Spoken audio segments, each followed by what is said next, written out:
kids that are DNF students to AB.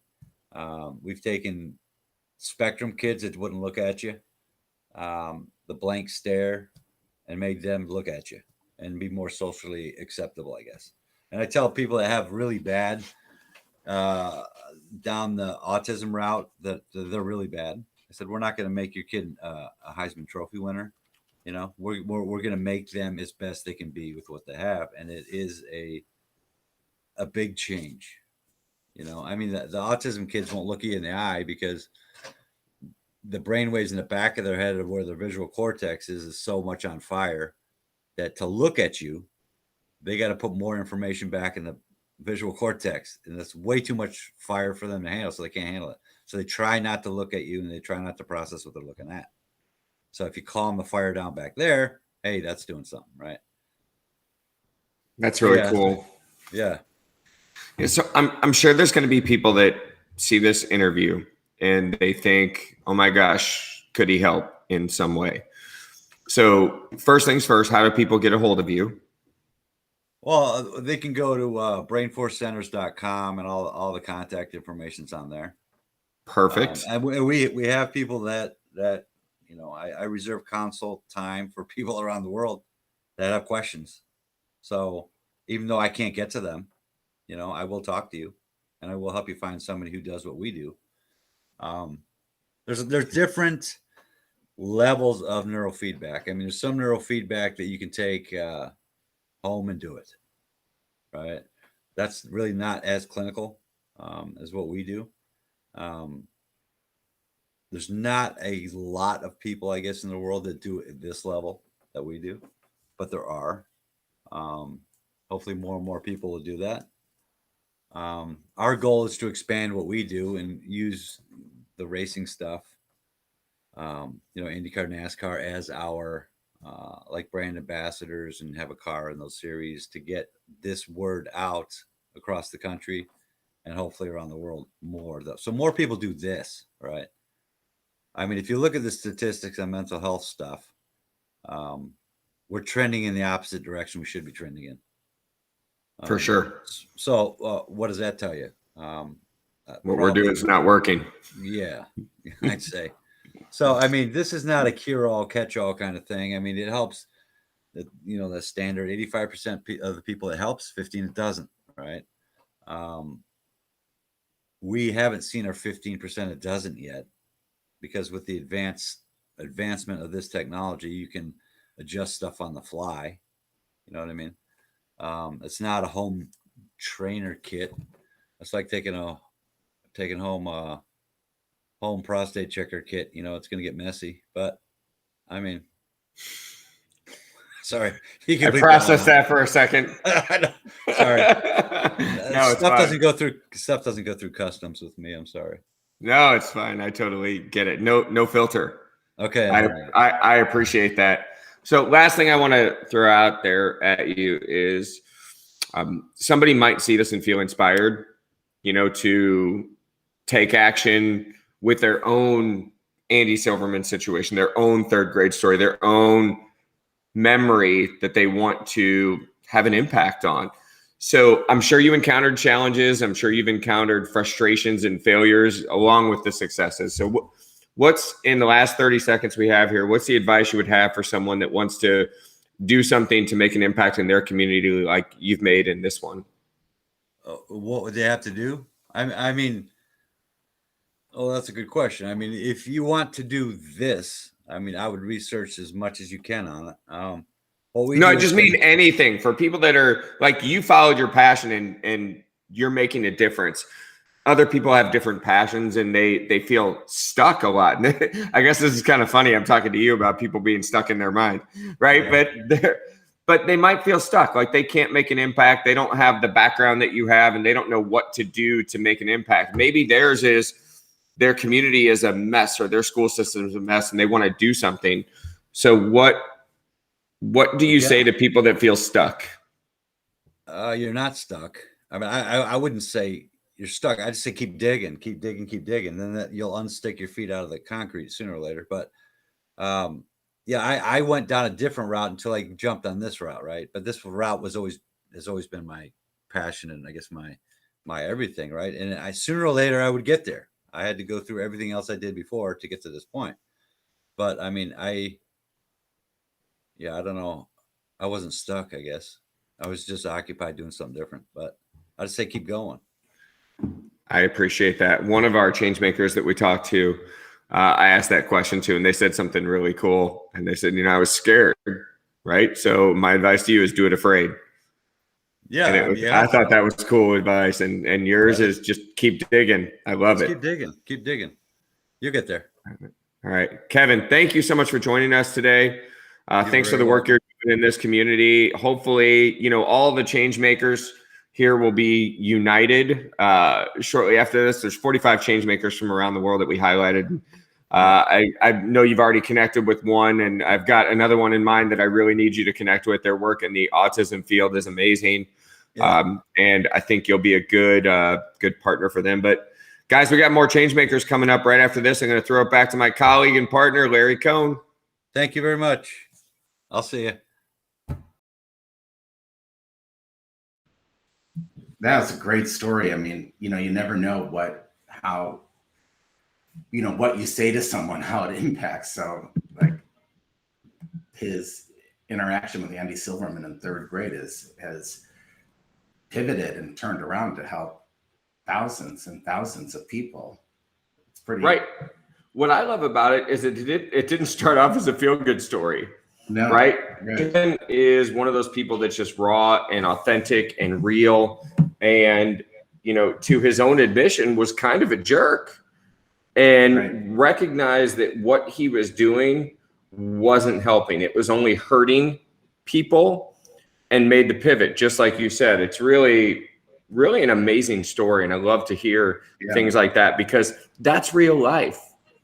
Right. I had a conversation with one of our change makers that we're going to talk with later tonight, Michelle Shepard. And, we had her on our podcast, Larry, and she said, if I would have come out as trans in third grade, and it's funny that she said third grade, because that was like my story too. She goes, Jim, you would have kicked my ass. And it's just the way it was back then. And like, I'm really a firm believer in don't erase the past, learn from it. And well done, Kevin. My hat's off to you. I applaud you for your lesson that you taught yourself in third grade. Larry, I'll let you talk. Yeah. Sorry.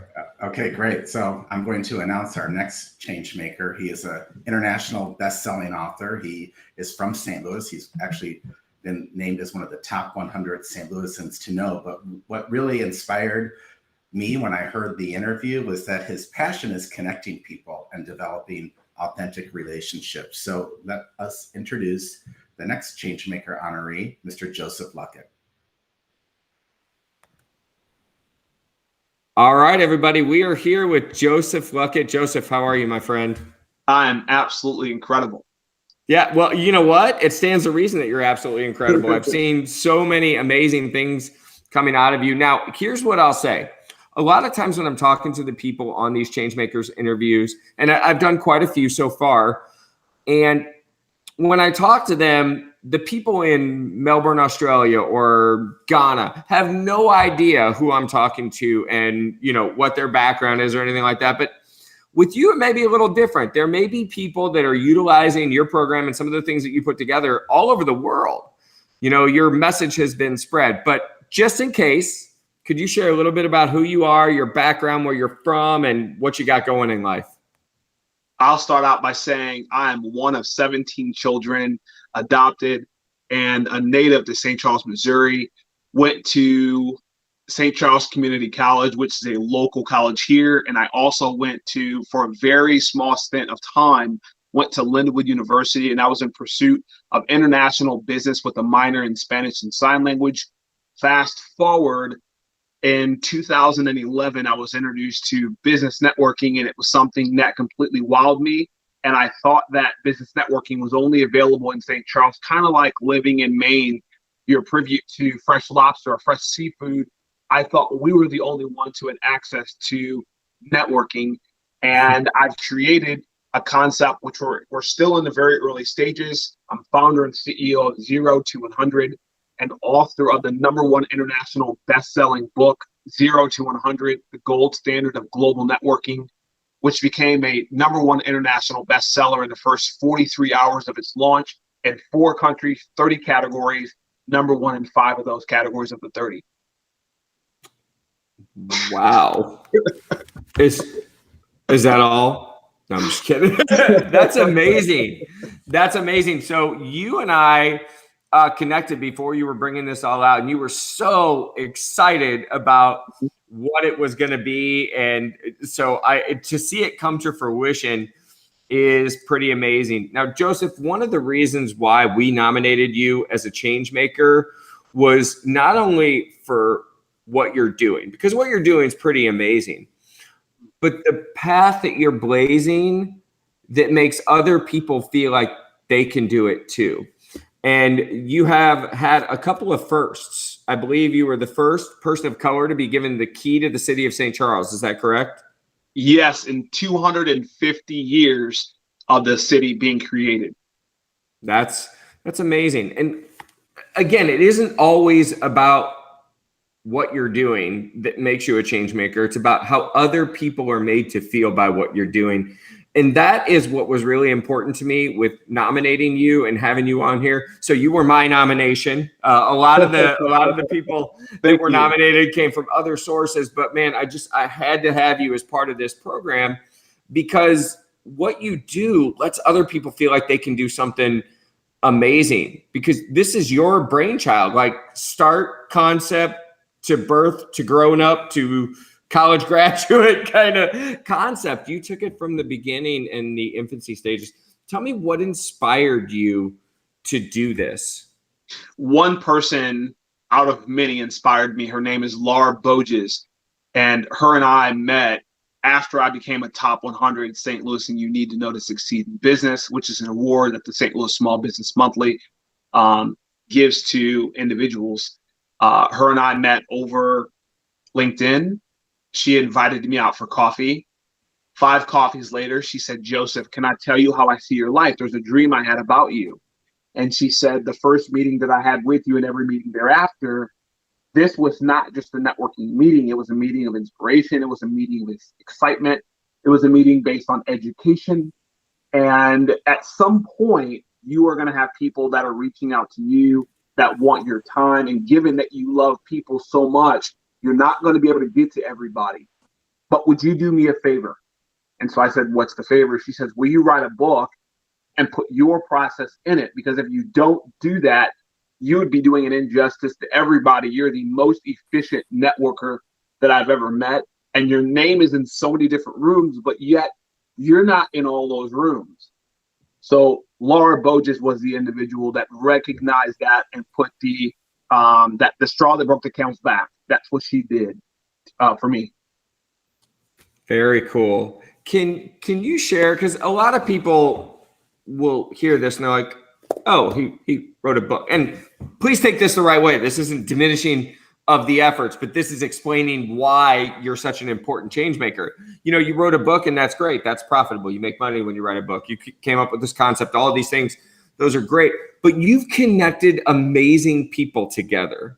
So do you have any success stories about some of the people that you've connected that you're comfortable sharing, obviously with their permission, like how they've connected and what's happened from those relationships that you've helped forge?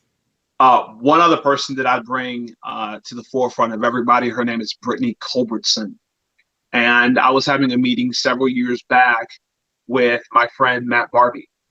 And Brittany happened to be there meeting with another individual who happens to be named Jordan Lindsay at Caldy's in Chesterfield, Missouri.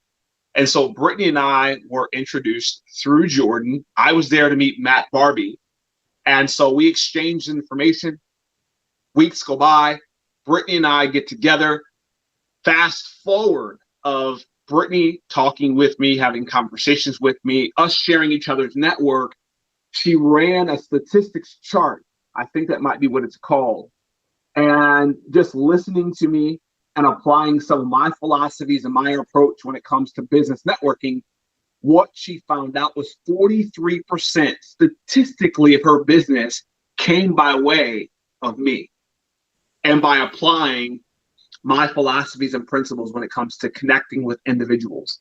That is one of the best success stories from a statistics perspective that I have for you, Jim. That's fantastic, Joseph. And do you have any things that you want to share with people that were like struggles putting it together? When you put something together like this, you have a lot of failures, and people now see the success, right? They see the smiling face and they see that I've been put my head through the wall, had to do all these things. But what were some of the challenges putting this together that you encountered? Going into a space that I'd never been in before, from creating a business from scratch, what it looks like from a legality perspective, understanding what it means to raise capital, which we've not raised any capital yet, but understanding what each, whether it be a hedge funder, whether it be an angel investor, a venture capitalist, whether it be crowdfunding. So learning about what all of those things mean, understanding what's going on with the pandemic and being able to pivot with that, because it's nothing like coming to the finish line per se with the first aspect of our business model and not being able to pull the trigger due to something that's unknown for so many. So being able to communicate through all of that, pivot, have conversations, strategize in a deeper way, become creative in a bigger way, I would say wasn't so much of a struggle, just more of a patience lesson. That's great. So I just replayed something in my mind that you said earlier. You're one of 17 children. Correct. That's Correct. amazing. And so do you mind if I ask, so you were adopted? Is that what I heard? Correct. So one of the things I guess I'll put in on this interview is that I call it beating the odds. So for anybody that's going to watch this, what I mean by beating the odds is, one, I'm an African American. So we understand there's statistics surrounding my culture. Number two, I was adopted. So I didn't have to go into many different foster homes. I went directly from the hospital to some individuals that love me dearly, which are my parents, that adopted me. I am 37 years old. I have never been incarcerated. I've never done a drug. I've never consumed alcohol. I've founded an entire concept. I'm an author. Jim, here's another first for you. I'm the first African-American international best-selling author in St. Charles. So when I say beating the odds, thus far, I've beaten the odds, and I'm so grateful to be able to verbalize that to anybody. And so anybody that's going to be watching this, if you have the right people around you and you have the right resolve, the right amount of resilience, you have patience, and you live in what I call gratitude and celebrating every nanosecond and smelling the petal, not the rose, and understanding that there are people that are better than you. There are people that are smarter than you, and being okay with that, because that's amazing. It keeps your head in the dictionary or the almanac or the farmer's almanac. That's an absolutely amazing thing. And anybody can do what I've done. Anybody can. Well, I was going to close this out by saying, can you share your words of wisdom for anybody that might feel inspired to do something, but you just did? I'll give you the last 20 seconds just because it was already written down that you were going to get it, but you can say goodbye in your own way or inspire again as you've done this entire interview. But the last 20 seconds are yours, Joseph. One of my favorite quotes, and it happens to be my quote, is serve the human race. Don't cherry pick the race. In other words, serve everybody equally, no matter where they come from. Because if you're an entrepreneur, from my perspective, you signed up in the business to serve the human race. You didn't sign up in the business to serve a particular race. And once you understand that, you'll win bigger than you've ever won in your entire life. Wow. Nothing needed to be said after that. Thank you so much. Congratulations on being the first class of Changemakers for Revitalize in our entire history. So congratulations to you, my friend, on all your success. And I know there's much more to come. Thank you so much, Jim, for having me. It's an honor. Awesome. Larry Combe, we're going to send it all back to you so that you can keep us going with more Changemakers. Yeah, before we get to our next change maker, I loved his quotes, and I really liked what he said about, smelling the petal and not the rose. And that inspires me to share one of my favorite quotes with everybody out there tonight. And that is, a happy life is a string of happy moments, but most people miss the happy moments because they're so busy trying to get the happy life. So just savor where you are. Thank you, Joseph. And Jim, I'm going to turn it back to you to introduce the next speaker. I hear she's amazing. I did not get a chance to listen to this interview, but I'm really, really excited to hear her. Yeah, to be honest with you, I don't even know who it is. I'm just kidding. So before I do that, I just want to talk to Joseph and tell you that it's really kind of appropriate that we are where we are in this event. And I heard about Joseph's philosophies and what he was going to be releasing like 3.5 years ago. And he really is an inclusive kind of guy. He invited several people to take part in what he was doing. Just an amazing character, amazing man with amazing character. Let me say that again. And what I'm excited about now is the fact that Joseph actually nominated our next Changemaker. And when I spoke with her, it was easy to understand why. So she is like a ball of fire, a ball of energy. We're going to get her queued up here. But if you haven't met her, haven't heard her story, you are in for an absolute treat. Her name is Darlicia Menzie. I want to make sure I say that right. And she is a 2021 Changemaker. And here's her story.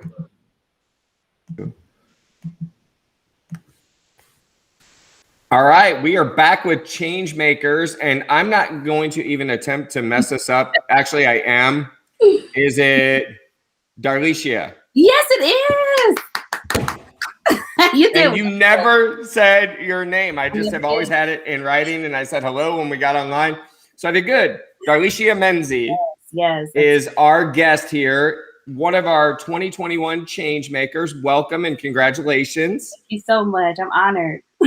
So we've got an audience from all over the world, literally, if we do this right.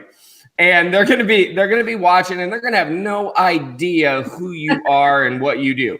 So if you wouldn't mind, take 30 seconds and share a little bit about your background, who you are, where you're from, and what you do. Yes. Hey, everybody. I'm Darlicia Menzie, the CEO and owner of Fervent Servant. I help people to get excited about their lives. So Fervent Servant is all about living with intention and serving with passion. I am from Illinois. I currently reside here in Missouri. And I love, love, love to help people to figure out what life is all about and to love the life that they live. That is, I mean, and that's a chore in and of itself. Okay, now. So you were actually nominated, and I got your name from one person and then got a second from someone else. So it was pretty cool. But you were nominated for your work specifically with women and helping to empower women. So if you could share a little bit about what you do, what you're doing to impact the community, and what inspired you to do it. I love it. Thank you so much. So I love to get in front of women and girls, entrepreneurs, leaders, mothers. It really doesn't matter. People who feel like maybe they've lost a little bit of hope, or they've been overlooked, or they're not seen or valued or heard or understood. Those who have a dream and a goal in their heart and they're ready to put it in their hands and put it in their feet. I'm that person that gets to connect with them and speak right into their life and help them to really just take that next step. You know, so I author books for women to really get into their mind and help them to know that they're worthy of good things, help them to know that there's something that they can contribute to this world, help them to know that there is more for them. You know, I love starting with young girls and then working my way up. For those women who are in businesses, who are entrepreneurs, to not just see themselves as businesses or as moms or as wives or whatever, but to see themselves as women first and let that contribute to every role that they play and that they serve in. And then I host a weekly spiritual training academy for women who are looking to really develop in their spiritual life. And so teaching them how to really apply the word of God and how to really own their power, own their voice, and own their choices. And so that's the way that I mostly get to contribute to the community around me. And I absolutely love it.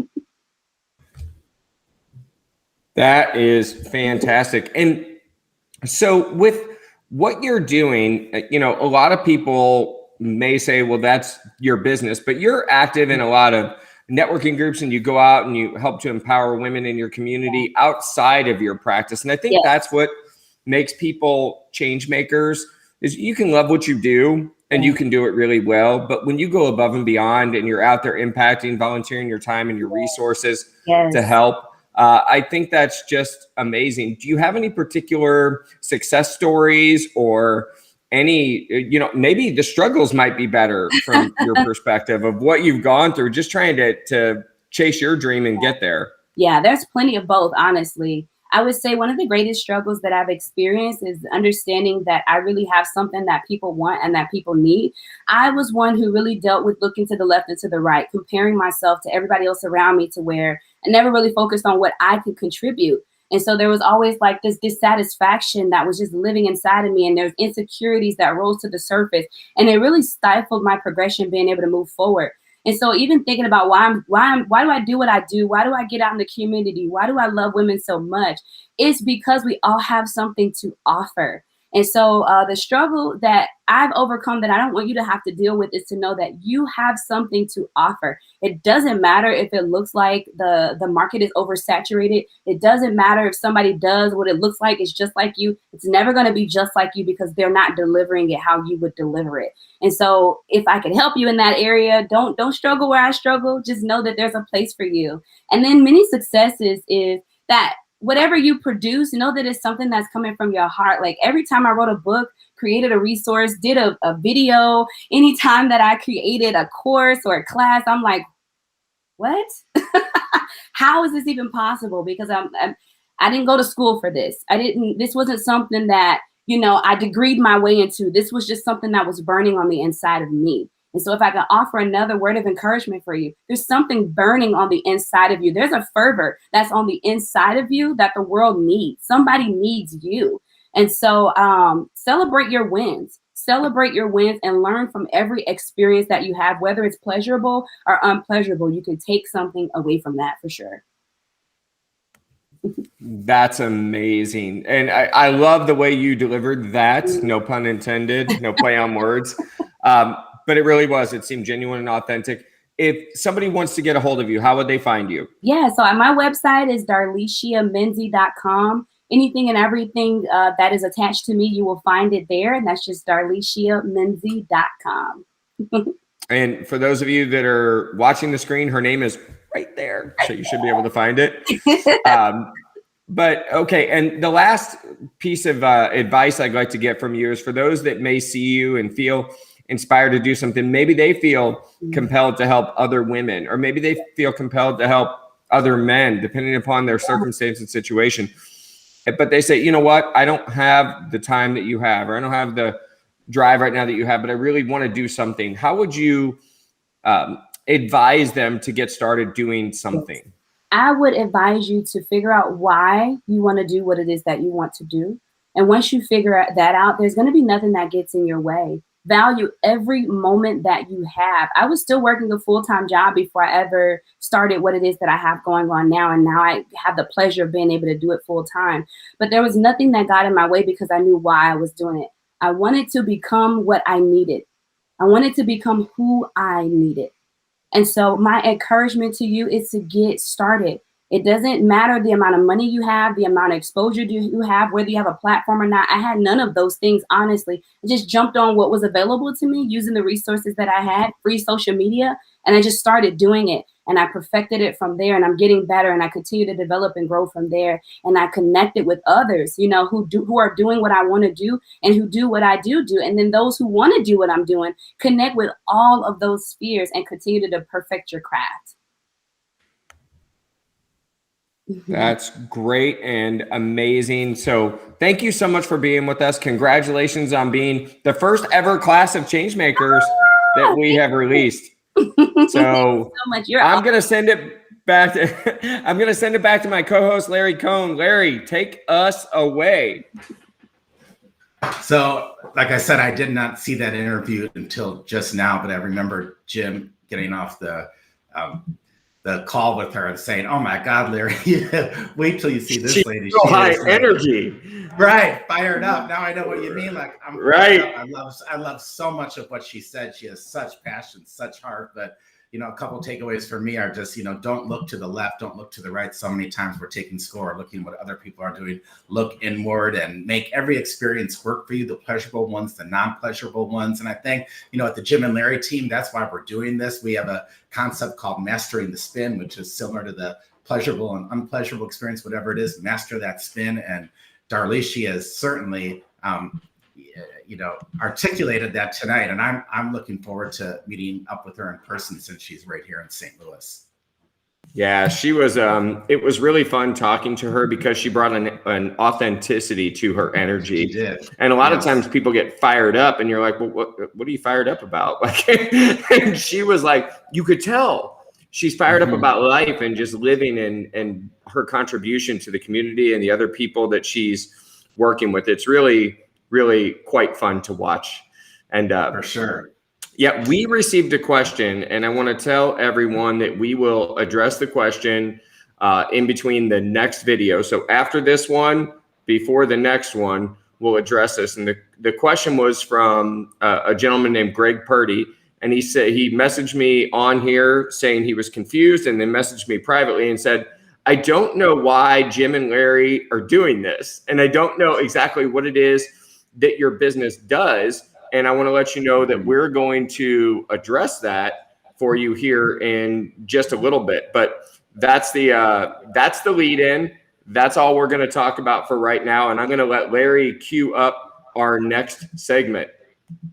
Yeah, so the next gentleman, he is also from St. Louis. And what really inspired me about his story, my passion is working with youth and working with the kids. And this gentleman works with the youth in St. Louis. He not only works for the public schools here in St. Louis, but he has a background in theater and dance, and he parlayed his own love of theater and dance to share that with some of the inner city students here in St. Louis and some of the disadvantaged students as an expression of art, and as give them the ability to express themselves through theater and through dance. So his name is Kevin Lee. Let's hear Kevin's story.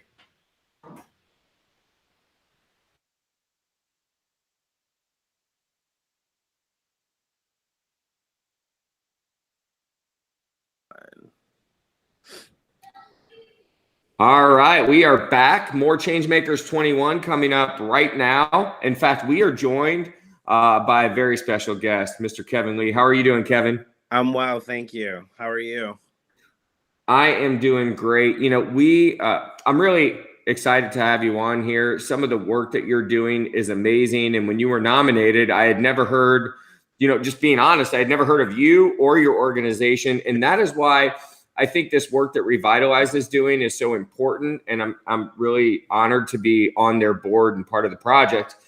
But there's so many unsung heroes out there. And I think you might have even used that word, maybe not those words, but something like your story needs to be told. And I'm excited to be one of the people that get to do that here today. So can you tell everybody who you are first and foremost? Yeah, so first, I'm Kevin Lee. I'm the assistant director for my organization called Stomp the World. Do you want me to tell you a little bit about me and my background? All right. Yeah, that'd be great. Like who are you and why you got involved with this? All right, so I work in education. I've been to about 3 different school districts. I worked for a preschool. And one of the reasons why I got involved in Stomp the World is because I started thinking of when I was a child, how I wish there was organizations like we are, where we create educational and life experiences outside the classroom for kids who don't have the resources. And so there was nothing like that for me to get involved in. And so that's why I'm very passionate about the work I do. And being an educator, I see what kids need. And something that I started noticing is there's a more need for out of the classroom experiences. And so, we can do everything in the classroom, but it's it has to be more than just in the classroom. Some kids don't know that they have more than what's in their environment. And so that's one of the reasons why I got involved. Because as I said, I was a kid who wished I had these experiences. I grew up around gang and drug violence. And so school was my outlet. However, not every kid has that. And so I think with the work we do, we create that experience for these kids to show them that they have more than what's around them. That's great. And you touched on it a little bit, but I really want to drill down a little bit if I could. Why is that so important to you? So I guess there's that old saying, I can't remember. Oh, it's what happened was. So I want your what happened was. So what caused you to want to take action? Because I think that's a big thing. So many people have things that happen and it can be crippling to them or it can shut them down, but not you. You saw something or something happened and I don't know what it is. So none of this is like pre-scripted, but typically something happens that causes you to want to take action. And I'm curious what that was for you, if there was such a thing. So for me, I mean, as I stated, I grew up around drug and gang violence, and I just knew I wanted more than that. And so, I mean, I've watched some of my friends get killed because they were part of gangs, and just like family members get killed by drugs, and it's just things like that. I knew I wanted more, and so when I say that the work that Stomp the World um, does that for kids, it's like I know that some of these kids that we do this for, they go through that. Not saying that every kid does, but some of those kids, and so I just am happy to be able to give them that sense of hope, if that makes sense. And so that's why I really got involved in it because I knew how my childhood was. And I feel like there's not a day where you turn on the news and you're not hearing about some kind of killing or shooting in the St. Louis area. And so it's heartbreaking that that is what a lot of our kids hear and know. And so I am just trying to be that person that continues to show them, look, if you want more, you can have more. If you want to get out of your environment, you can make it happen. Because I myself, I did. I grew up around it. However, I did not let it consume me. I went off to college, got my bachelor's and my master's. So it's possible. And you don't have to be a product of your environment. So that's why I'm very passionate about what I do. That's awesome. And this program, this event that we're doing is called Changemakers. And for me, what I've just seen of you, and as soon as I found out about you, I started digging a little. But you're involved in a lot of different things where you're attempting to make a difference and you volunteer your time and you get very, very passionate about some of the things that you're doing. Can you share with our audience some of the other things that you're involved in? So not only this organization, I work in education, as I've stated before. I'm also a religious school teacher for my Temple Emmanuel. And I volunteer my time for a lot of different things because I'm just passionate about kids. Like everything I do, it's for youth. And the way I look at it is our youth, they're our future. And so if we can educate them and give them the resources to set them up to be successful, I feel like at the end of the day, that's what's going to make a difference. It's so true. Do you have any particular hurdles that you encountered when starting your organization or volunteering your time? Some struggles? Definitely had a lot of struggles. Funding is one, but you know, like I said, I just believe that if I give, eventually something's gonna come along and help us take off. But I mean, I volunteer my time. There's some days where I wake up, I go into work, I leave work, go straight to my organization's office, and I'm there tutoring, hanging out with kids if it's a Wednesday night for our teen chat. And it's like I do that even though sometimes I don't get home till like 10 or 11 o'clock at night. But it's like I'm a firm believer in do what you love, you'll never work a day in your life. And so that's how I look at it. I love the work that I do, so it doesn't feel like work, if that makes sense. It's like it's more like a hobby. And knowing that I'm making a difference, that's something that keeps me going and keeps me wanting to drive forward with this organization. That's amazing. And I know that there's going to be some kid, some adult, some young man, some young woman, some young person that heard your story today and feels inspired to do something, but maybe they're not out with their bachelor's and master's degree yet. Maybe they're still in the thick of things, but they want to be involved. They want to do something. What advice in our last 30 seconds or so would you give to those people that are looking to make a difference and maybe don't know how or where to start, but want to have an impact? I say definitely look within your community. Search to see like ways you can help within your community. I mean, we're always looking for volunteers to tutor. We're always looking for volunteers to help us with things. Like we have a big project that we're about to get started, and we're looking for volunteers to help with that. So I say if you want to be part of that community, just reach out to us. We have a website, www.stumptheworld.org. You can visit us, reach out to us there. And I mean, we're always around. We plan on being around even if things get bad. Like through COVID, we stuck around and we put movement videos out there for people. And so we're just an organization. We want to help our community any way we can. That's great. Well, Kevin, thank you so much for being on here. Congratulations on your nomination and being a 2021 Changemaker for Revitalize. You're part of the inaugural class. This is the first time we've done this, and it'll be an every year thing, but you're one of the first. And again, honored to know you. Thanks so much for being on here. Guys, we'll be back with more Changemakers right after this. Stay tuned. We got a lot more to come. Thanks.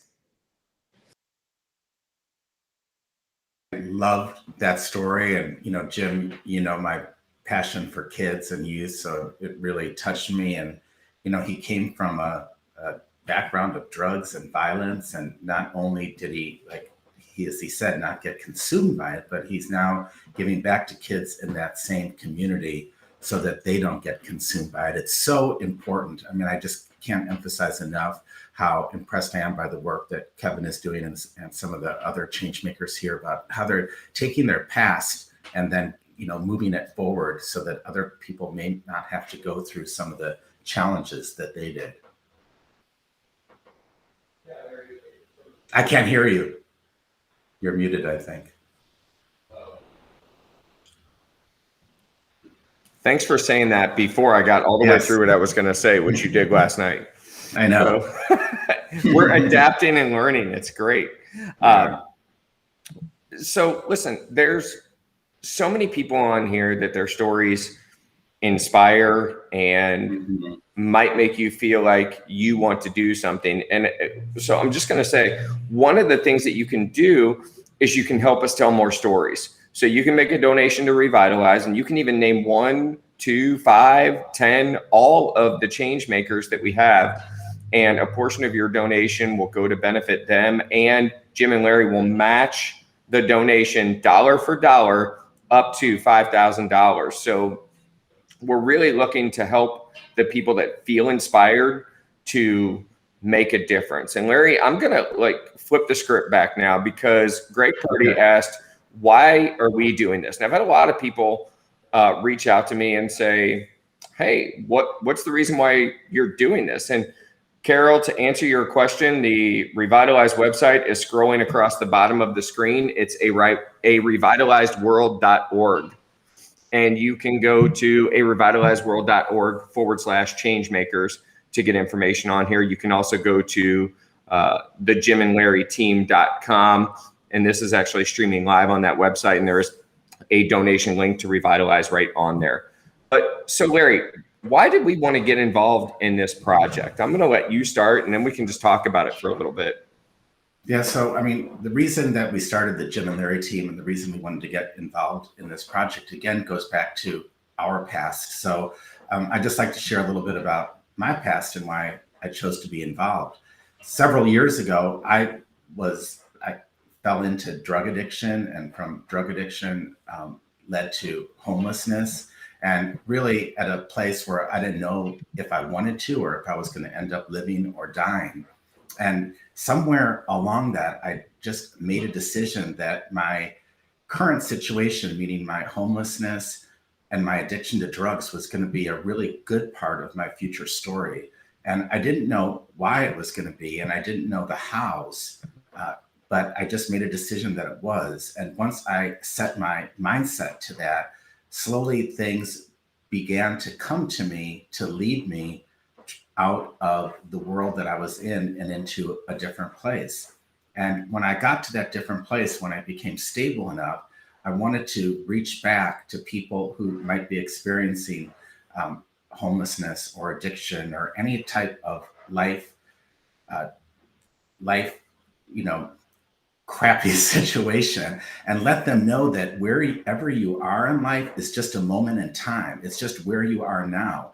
And that your current reality is a sum composite of your previous thoughts, actions, and beliefs, which leads to your reality. So another way of looking at it or saying it, Jim, is your reality is really past news. But the reason so many people continue to repeat the reality is because they're looking at where they are. And the more you look at where you are, the more you produce more of where you are.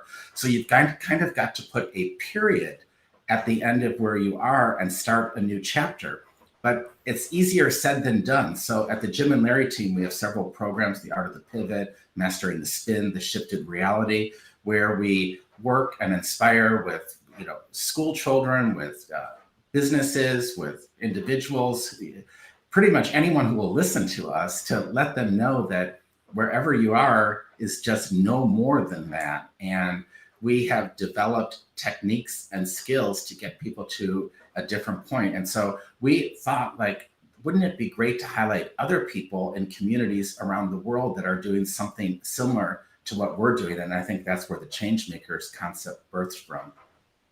Yeah, and during COVID, it's no secret, we've talked about it, we lost a business, lost close to $1 million from that business. And we continue to reinvent and redefine ourselves. And one of the things that I would say is a clear definer of us is resiliency. And we've gotten a lot of feedback from people on that, including some, just I'm going to be real, raw, and authentic here, including some haters, right? A dog never barks at a parked car. So I've had my fair share of haters. Larry's had his fair share of haters. We had a civil war at one point in time with various people that we were working with within Revitalize, as we were looking to rebrand and take the organization in a different direction. And all I'm going to say is it's okay, right? Mm-hmm. It's all okay. And I felt like it was really important for us to get involved with this because we were able to, thank you, Dre Montez, my man. I love you. Miss you, man. So it was really important for us to share the message of resiliency in a time where parts of the world, like our psychology, our beliefs, our way of life, are under attack, right? Everything is sheltered, restricted, challenged. And people came to us during the COVID time because we're traveling all over the world. We're building a business during COVID. And they're like, why aren't you staying home? And there's work to do, right? And a lot of the people on here, they couldn't stay home. Caitlin, yesterday, she couldn't stay home. There were people out there that she had to go out and support. Rich Todd couldn't stay home. He had to go out and go to the homes and help the people. We're going to hear from a gentleman, Michael Robinson, who couldn't stay home on the coldest day of the year because he had people to protect. The people that are change makers, they can't stay home. They won't stay home. They won't be muffled or restricted or hindered in any way. They just go do what they have to do. And I think the world would be a better place if we could convey that message, that belief system, and put that into something tangible. So what's the tangible that we built with Jim and Larry? So we have a business that we literally travel all over the world. We put on these workshops. In January, we release a program called the Inner Circle. And the Inner Circle will be where people can come along with us. crazy trips, adventures, excursions. We buy businesses, we coach business owners. We're involved in a lot of different things, but the bottom line is everything that we're involved in is about developing, creating, and maintaining the right mindset for the situation that you're in. And there's always two ways to look at things. Choose the most favorable one, and the rest will become less relevant. Right. And that's what we focus on, and that's what we do. And Greg, I don't know if I answered your question, but the reason why we're involved started back during the Mike Brown situation for me, when some reporter that no doubt was not in St. Louis, standing in front of a green screen, went online and said, "I'm in the inner city of Ferguson." And for those of you that know anything about St. Louis, you probably know about Ferguson. You probably heard some things, but what you won't realize is the tallest building in Ferguson is a house, right? There is no inner city of Ferguson. And the original organization, Revitalize St. Louis, which is what was the parent company of what is now Revitalize, or the original entity, Larry and I were in Colombia, Cartagena, South America.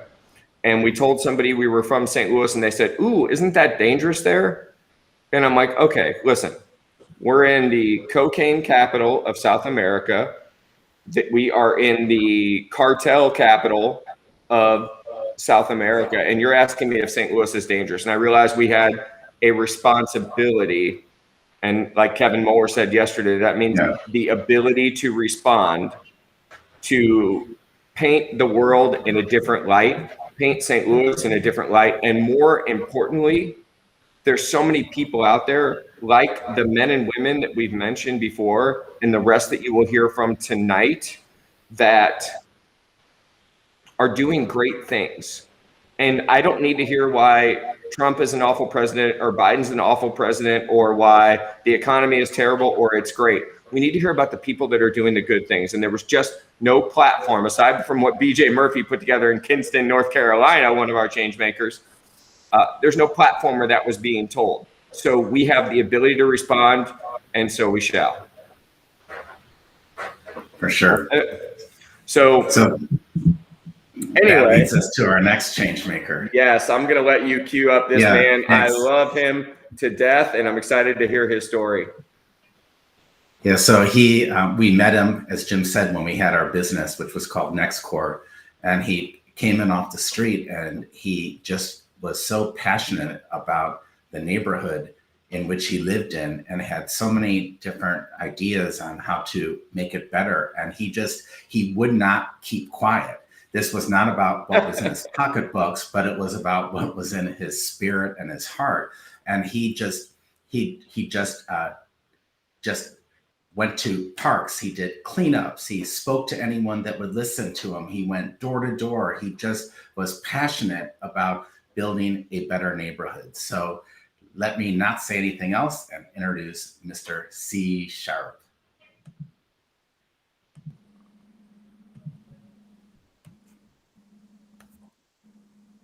All right. C. Sharp, how are you, sir? What's happening, big homie? I'm good. I am great, man. I'm so glad you're here with us. Welcome back to Changemakers, everybody. So we are here with one of the gentlemen that originally inspired us to create the Changemakers series. And I don't say that lightly. This young man that I'm going to introduce you to is the definition of one person sold out to their convictions can make a huge difference in the community they serve. So let's start with, who is this dude on the other end of the camera from me? Who are you? Man, my name is C. Sharp, former hip hop artist of the year, song of the year winner, and the ambassador for the city of St. Louis. Proud father, and just a community advocate to the fullest. Yeah, and you do a lot of different things in the community. Can you give people just a sample example of some of the things you do day in and day out to make an impact in your community? Man,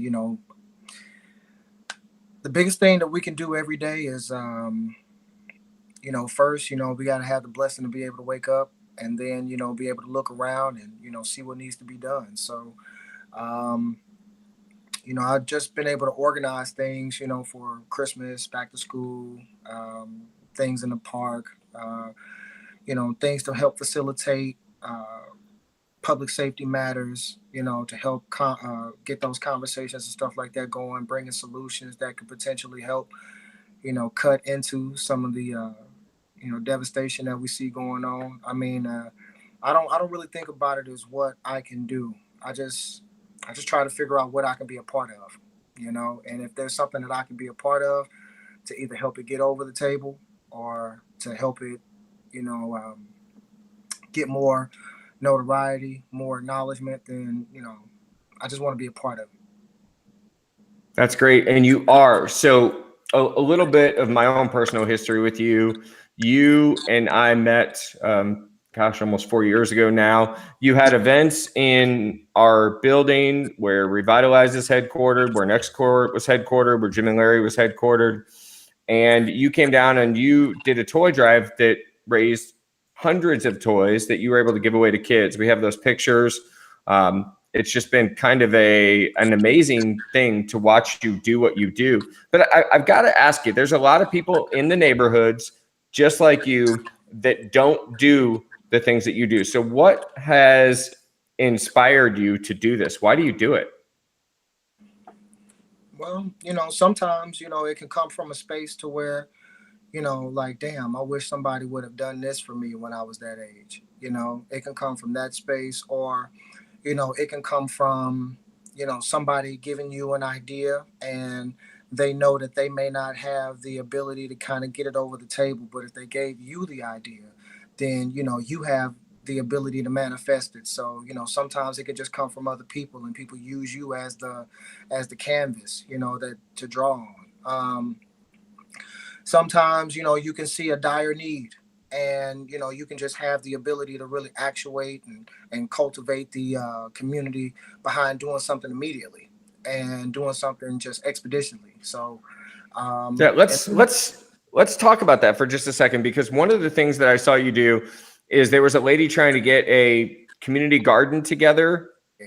She was really struggling, and all of a sudden you stepped in. Can you share what happened there? Well, the biggest thing about it was youth and is so necessary, when it comes to the change and stuff like that needs to be made. Just our energy and the things that we're able to bring to the table just naturally, our strength and charisma. It goes a little unnoticed, and people don't realize how much youth actually can change something. But yeah, that garden, man, was one of my first experiments when I got into the neighborhood. There was a lady named Marilyn, who was trying to organize the garden, and she didn't know anybody. She didn't know anybody to help with any funding. She didn't know anybody to help move any tree stumps. She didn't know anybody to help move any bricks. So to her, let her tell it. She'll say, well, he was a godsend. He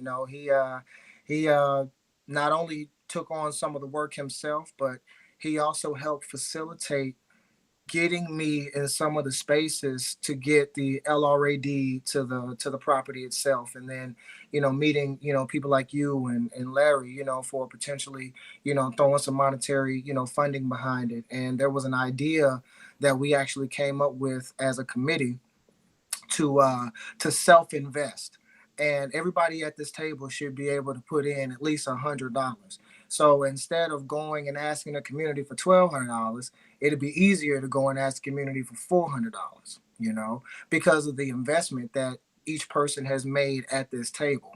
So I mean, I just think that people can kind of get away from the things that they have to do, the sacrifices and the input that they have to make before they can convince somebody else to support their dream. So that's the biggest thing about it. And it's become a space, for people to have meetings or do yoga or just go and enjoy some, insects and butterflies and, stuff like that. And it's just always something that you can drive past and be like, you know what, we did that. We did that right there. So fantastic. Now, I'm assuming you've encountered some challenges along the way with some of the things you've done. I know you've been involved in some controversial topics, and people cast a lot of shade on you sometimes, but you always stand true to your convictions. You hold to what you believe. And I'm going to just ask you to speak to those that may be inspired from what they heard from you here today, that say, you know, I want to do something. What advice can you give them about the challenges that they're going to encounter? And what advice can you give in general? The biggest advice I would say, man, is that you don't have to be great to start, but you have to start to be great. You know what I'm saying? And I think a lot of people don't realize that, you know, nobody comes complete. You know, you become complete through the journey itself. So, Right. you know, what you have to do is, you know, first of all, you got to believe in yourself. If you don't believe in yourself and your ability to get the money you need, get the resources that you need, or, you know, make the time to go out there and you know, get people involved, then you're going to have a hard time convincing anybody else. So the first thing you can do is just believe in yourself. And then the second thing is, when you do have people that believe in you, you know, assume leadership, you know, assume that leadership role, you know, keep up with them, you know, keep them on task, you know, keep them on point. And if there's ever a lack in something that's going on, then you know, need to assume the role and you know, foot the bill. You know, I mean, there's never a point to where you're done working. No matter how many people you have surrounding around you, there's never a point to where you're done working. So always remember that you know, you're the engine behind this whole thing, you know. And without that engine, it doesn't matter what type of body you've built around it, it's not going to go anywhere. You know, you're the engine behind it. So that's just something that I've held, you know, near and dear to me, as far as just knowing that if I don't do it, you know, either it's not going to get done or it's not going to get done at a time to where it could have made a difference. So, you know, I just, it's a personal responsibility. You know, that's one thing I would say. Like, make it a personal responsibility. You know, make it something that, you know, you look yourself in the mirror every day and challenge yourself to achieving it. That's great. Well, listen, I don't want to take any more of your time. I thank you for being a part of Changemakers21. You are, for me, an example of, you don't have big corporate backing. You don't have an organization that you form doing it. You're just out there pounding the streets every day, doing the deal, setting a good example. So I'm glad to know you. I'm glad we had a chance to have our paths cross and that they continue to intertwine during life's journey. So, C, thanks for being on here, man. I appreciate you, baby. All right. Bye, everybody. Next up. All right. C Sharp. I mean, what a incredible individual. Hopefully those of you that don't know him were able to get, you know, enough of a flavor. I think you did, of just his passion, his love for St. Louis. And as Jim said, no, you know, sponsorship, no nonprofit, no money, just his heart and his vision. So he really, to me, exemplifies what a change maker is. Yeah, and just to add to that, he also really tackles controversial topics with no fear. He does. You know, when people are protesting things that don't make sense, he's the first one to go out there and stand up for that. Was instrumental in the Protest That movement that is big and prevalent here in St. Louis. Really involved in crime reduction, just an all-around champion for people and their rights. And it's really cool to see him featured with the 44 other change makers for 2021. Yeah, that's great. Hey, I want to take a second, Jim, and just honor you. This production has been going on for a couple months, and all the interviews took several weeks to compile them. And I was real ill, just was in and out of the hospital. I'm not sure what was wrong with me. Thank God I'm fine now. But a partnership, people think of a partnership, they think of a partnership as 50-50. But I got some great advice. It was from my dad years back. And he said a partnership, when you look at it, is rarely ever 50-50. It's 80-20, it's 70-30, it's 60-40. Throughout the end of the term of the business or the partnership, it's probably 50-50, but never any one moment in time is it 50-50. So Jim, you were like, 98-2 for that. for the last several weeks. And I just want to tell you that I'm so grateful that you persevered so that we could get this production out on time. And you're an amazing friend and amazing partner to have on this journey. Oh, thanks, Larry. Yeah, wanted everyone to know that. Well, I appreciate it. And there have been times where it's been exactly the opposite. So I respect that. Let's hope the averages average out, so to speak.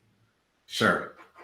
Sure. So we have yeah, before we get into that, we wanted to do this at the top of the hour and totally forgot, but no time like the present. Want to let everybody know what's coming up next for the Changemakers. So we just invited several Changemakers to join a private LinkedIn group. There is a Facebook group already up and running, and this is an opportunity for them to collaborate, support one another, share their dreams and initiatives, and really share in the struggles and maybe work together on some projects. But additionally, beginning on August the 9th and every Monday and Wednesday and Friday through November 17th, we will be releasing one of the stories of the Changemakers, some that you've already heard. Remember, the first 33 will be featured here in this 3-day production. 12 new Changemakers will be sprinkled in throughout that. But we're going to share their story. Then beginning November the 19th, you will have an opportunity to vote. And there'll be a couple categories. We'll release the details, but there will be a Changemaker of the Year for sure. There will be several other things. There will be some monetary awards for the Changemakers to continue in their mission, as well as additional opportunities to collaborate and partner. So it really is going to be a year-long event for these Changemakers. And, you know, I'm excited to be a part of that. And then I'll take it from here to cue it up unless you want to add anything else. Yeah, I just want to say on the Revitalize website and on the Jim and Larry website, which are scrolling at the bottom of the screen, you have an opportunity to nominate a Changemaker as well, because we will be doing this in 2022. So if you know someone in your community who's doing some amazing things, that's that spirit and passion, just go to our website and let us know about them. Perfect.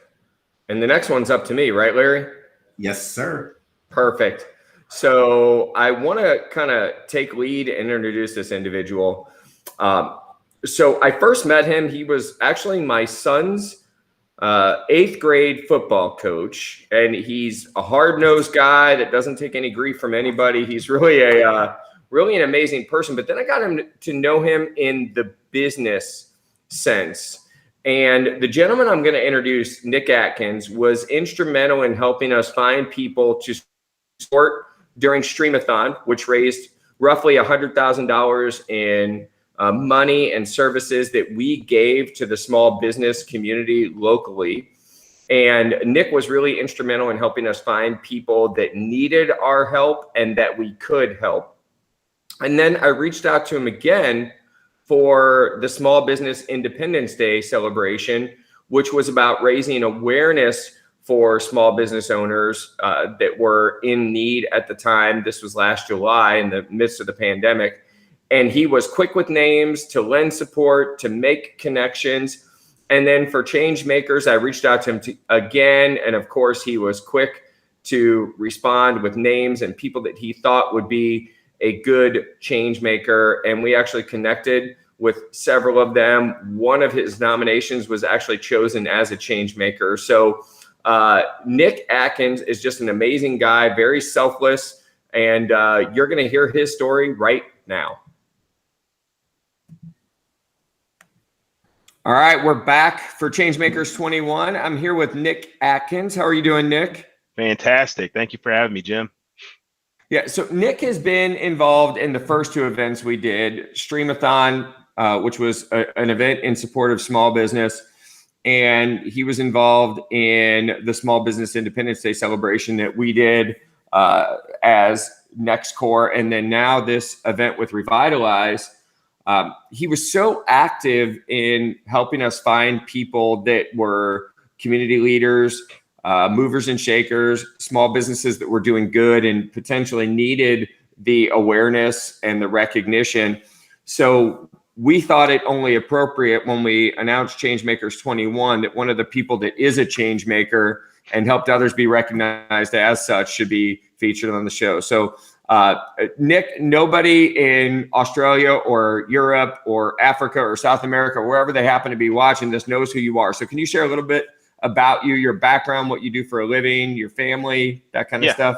So thanks, Jim. Yeah. So my name's Nick Atkins, 42 years young, this year. And my background is I've been in the industry formerly known as the Yellow Pages for 18 years. And we made a pivot, in our industry. We made a pivot towards small business software, helping local businesses win. Far too often we see all these huge corporations that you feel like are getting the customers. You see that, lots of big businesses are popping up all over the place. And it's like, what about, the local community? What about your neighbor that's running a business? So at Thrive, we created a small business platform just to help local business be able to provide a world-class customer experience. And there's nothing, that I'm more proud of, outside of my family, just to be a part of, just seeing, the help that, we're providing out there in the community. And again, making sure that those local businesses, survive and thrive. In regards to family, I have 3 boys, 9, 5, and 2. A beautiful wife that I've been married to for 7 years. And I don't know if I can say this anymore. I truly love what I do. I'm a sales trainer. So it's, I'm out there, every day in terms of coaching, providing guidance, advice for our folks that are out there, trying to help local business win. I mean, there is just no other way to put it. Our goal is to prop up, support, advise, and help remove roadblocks from local business so they can do what they want to do best, right? They don't want to be doing paperwork. They don't want to be writing up all these manual things, doing all these automated tasks, right? They want to be honing in at their craft. And that's what we try and do, is just get time back in their day. Awesome. So I want to talk now. I wanted to give you an opportunity to talk about your company and where you are and how you got there. But now I want to talk about you, because it's one thing to promote a company, and you do that and you do it really well.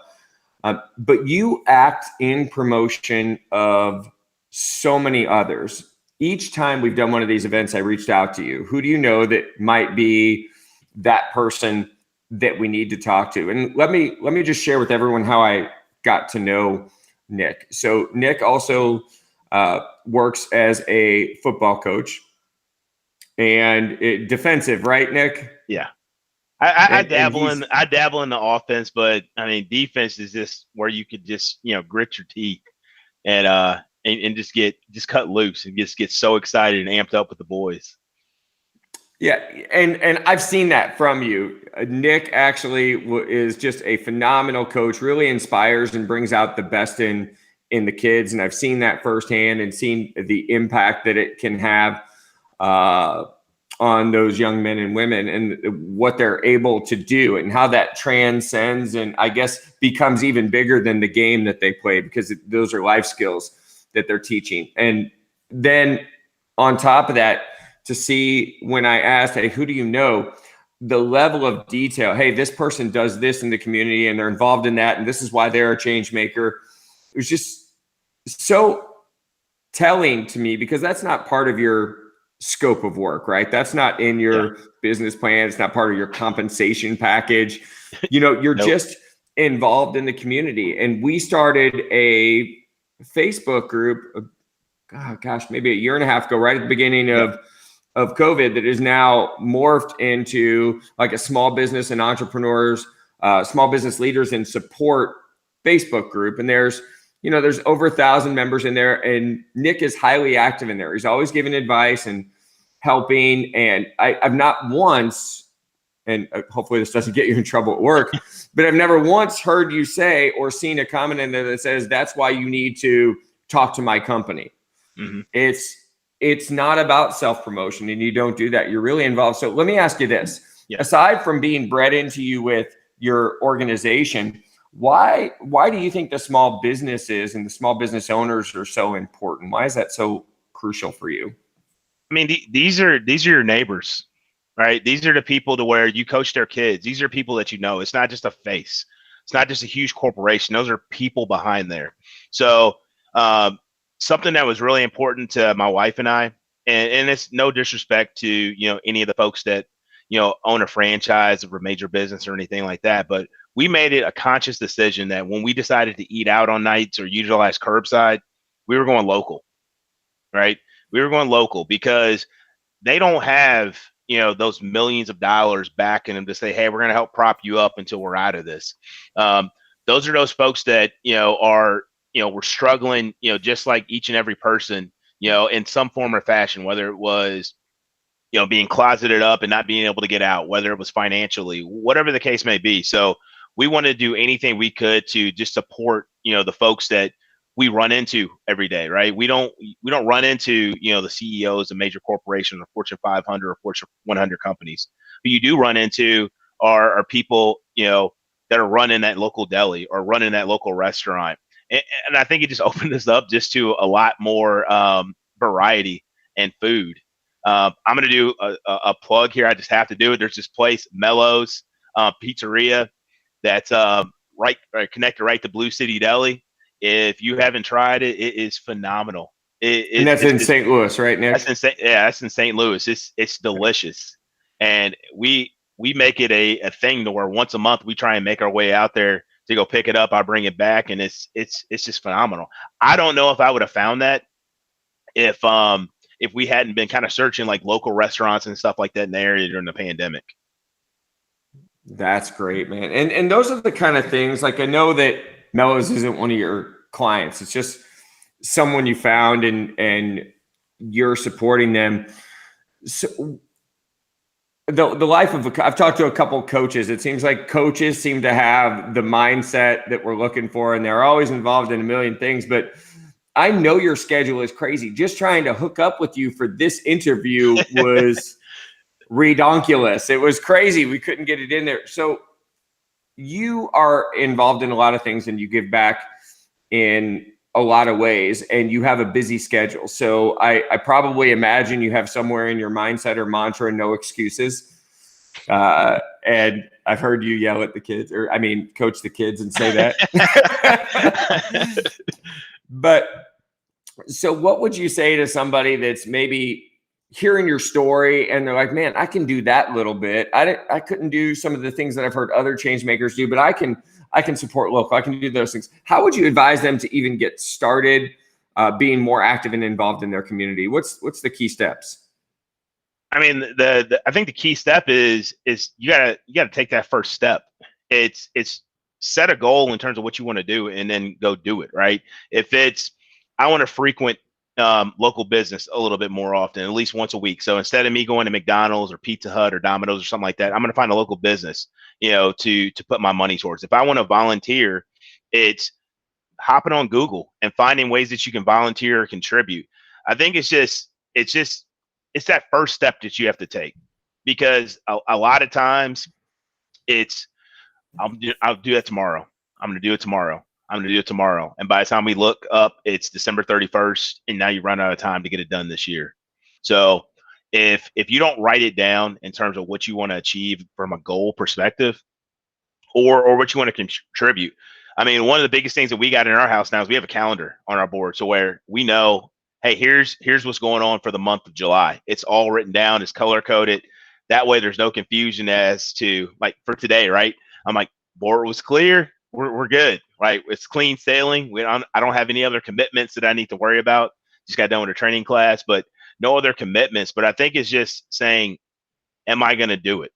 Same thing with, am I going to start working out? Am I going to walk more? It's, are you going to do it, or are you going to keep putting it off? And I know that's probably a little bit different than contributing, but it's just narrow it down and find something that you want to do to contribute in the community, and then go do it. As you know, my biggest thing, whether it is, connecting you with some folks that I think are doing some great things in the community. My biggest thing is of course, like, I love giving back to these kids and coaching football. I mean, that's one of the things where I find time to carve out to make sure I can be there, contribute, help, support, be a positive influence, on those guys, and not tell them they're doing something great if they're not. right? I think that's really important. I think nowadays sometimes it's, hey, you did that really good, and I'm not talking about the words you're giving your best effort. If you're not, you're doing a disservice to somebody by telling them you did great, right? When they know they, kind of did it halfway, they did it halfway, but you're like, way to go. You're not helping anybody. So it's, Right. I'm gonna get on you, but I'm gonna hug you too. Right. So you're gonna know that I care. I mean, I think that's the biggest thing. You're just gonna know that I care. And last thing I guess I'll say on this piece here is we've gotten lots of gift cards. Like I think you talked to Denny. Like we had gift cards, and stuff like that to Main and Mill. And what I wanted to, what we started or thought about doing during the pandemic is saving my gift cards, right? I didn't save my gift cards until we were kind of or use my gift cards until we were out of the pandemic, because I wanted, to help with an influx of new cash that was coming in. So he could keep, his employees employed. He can keep, running and doing like these little side things in terms of letting them shop at the restaurant. And I know this isn't about Denny, but I mean, it's just like the things that, I didn't even know that he was doing when I was, kind of connecting you guys just blew me away. And For sure. and it's I think being around people like that just motivates you to do more. I think that's part of what it is. Yeah, I think so too, man. And I'm really glad you're able to be on here and make time.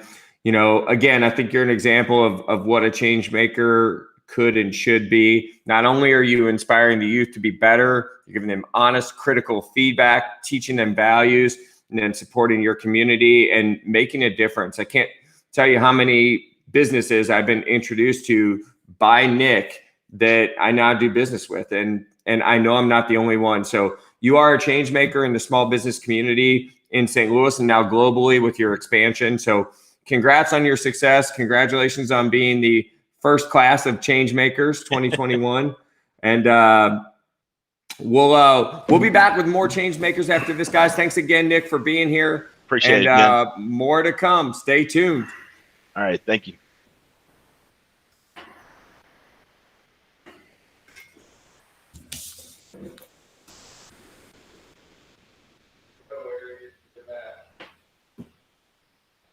Hey, great. Love the interview and loved that he just tells it like it is. Like he said, sometimes, you don't need to sugarcoat it. You tell it like it is. And Nick has been, he's kind of like been maybe like a field coordinator for us. He goes out, he's really helped us, bring a lot of people into not only this program, but other ones that we've done throughout the last couple of years. So hear you, Nick, and congratulations. Yeah, he actually is an admin on our small business mindset group. So for all the small business owners that are listening, Nick is one of the guys that will help comment and provides advice and tutelage directly on there for you. So congratulations, Nick, on your nomination and your award. Well deserved. Sure. Well, I'll lead into the next change maker. The next change maker is a gentleman. He's got he's executive director of a nonprofit here in St. Louis. Also, they do programs in Chicago. So St. Louis and Chicago. He really, I love what he does because again, it works with youth, but he takes inner city youth and he teaches them to learn and explore their natural environment. So they develop outdoor exploration and leadership skills. I'm not sure if he says it in this interview, but I remember one of the things that touched me was one of the students, it was a teenager, took out, into the outdoors, and was the first time that he had ever seen or experienced lettuce. So it's so important for our youth to connect more with the earth and with their environment, and this gentleman helps facilitate it. So we introduce our next change maker.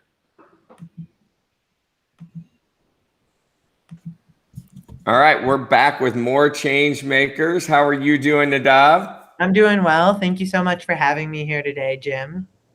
Well, it's great to have you on. And like I told you, as we were kind of prepping to go live here, I couldn't think of doing a Changemaker event without highlighting you and your efforts. So we've got people from all over the world tuning in if we did a good job. But we've got people from all over the world tuning in, and most of them have no idea who Nadav is. So can you share a little bit about you, your name, your background, where you're from? Yeah, so my name's Nadav Sprague. I am originally from Chicago, Illinois, currently living in New York City. However, I had the pleasure of living in St. Louis, Missouri for 7 years. When I was in St. Louis, I started a nonprofit called Gateway to the Great Outdoors, where we do environmental health, outdoor, and STEAM education for low-income middle and elementary schools.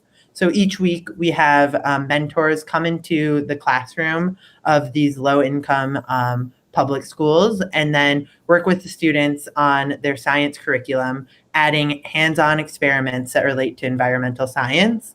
And then every month we take our students on monthly outdoor adventures, whether it's canoe tripping down the Mississippi River or overnight camping trips or hiking in local state parks. It's a lot of fun and it's an amazing experience for our students, as a lot of them really haven't left a 5-block radius of their house and school. Within the past year, however, I moved to New York City, as I said, to start getting my PhD in environmental epidemiology, where I study how climate change and access to green space influences childhood health and educational disparities. So that seems so rehearsed, but we didn't even talk about it. Like, man, you just like had it all down. Yeah, no, that was not rehearsed. It was just definitely answered those questions before.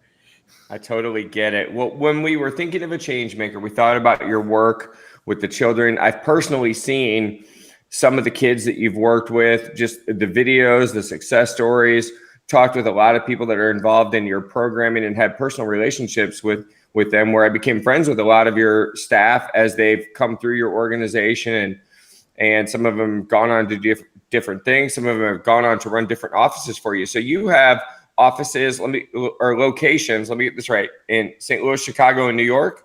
Just St. Louis and Chicago, not New York. Just St. Louis and Chicago. Yeah. Right now. Yes, right now. We definitely, there's definitely gaps in environmental and outdoor education throughout the U.S. So it definitely is a model that we are looking to expand. But right now we're really focusing in Chicago and St. Louis and making our local organizations a lot stronger before going on to expanding to other cities. Perfect. So, and when we talked about change makers, you really exemplified that. So that's why you were selected. So first of all, congratulations on being one of the 45 change makers nominated for this inaugural class. But tell us, Nadav, why you do what you do, because there's a lot of things that you could do. You're a smart guy. You could go down many paths. Why this one? So there's definitely many reasons why I do what I do. I grew up in the city of Chicago, where there are unfortunately a lot of really large educational disparities in the Chicago public school system. I was fortunate enough to get a really quality education, and during that time, I had a lot of learning disabilities. So that quality education really brought me to be where I am today. And I always kind of think about how fortunate I am to have been raised with such great education and how essential that is. So the educational gap has always been something that I'm really, really passionate about. And then additionally, I, since a young age, have always been quite the outdoorsman, and the environment has always been something so important to me. So I think those two major issues that the U.S. are facing right now, with climate change and environmental sustainability, and kind of creating the next leaders of our future, in addition to kind of really tackling and addressing the educational gap and really focusing on that. So being able to kind of work on both of these issues in tandem and really create the next generation of environmental leaders is so important to me, as we're already starting to see the effects of climate change today. And we really need our young people to be extremely educated and ready to be leaders and really fight against the disparities that they face on a day-to-day basis. That's great. Now, Nadav, I don't know if you're going to have this number. And again, we didn't really prepare for all of the statistics or anything like that, but you have a rough ballpark of how many young people have come through your program? It's been already in the thousands. We started in 2016, and right now, well, during COVID-19, we stopped doing our in-person programming, obviously, and we did a Go and Grow program. So that we had a really large reach of delivering the kits.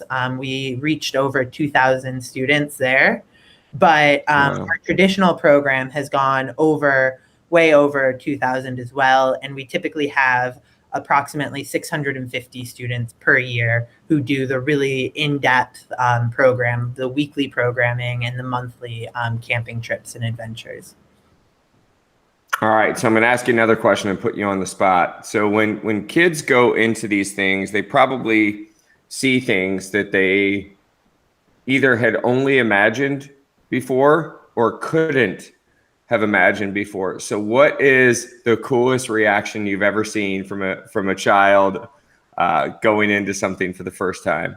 I mean, I don't know if there's been like a specific reaction, but a lot of the students are just so excited to go out and explore.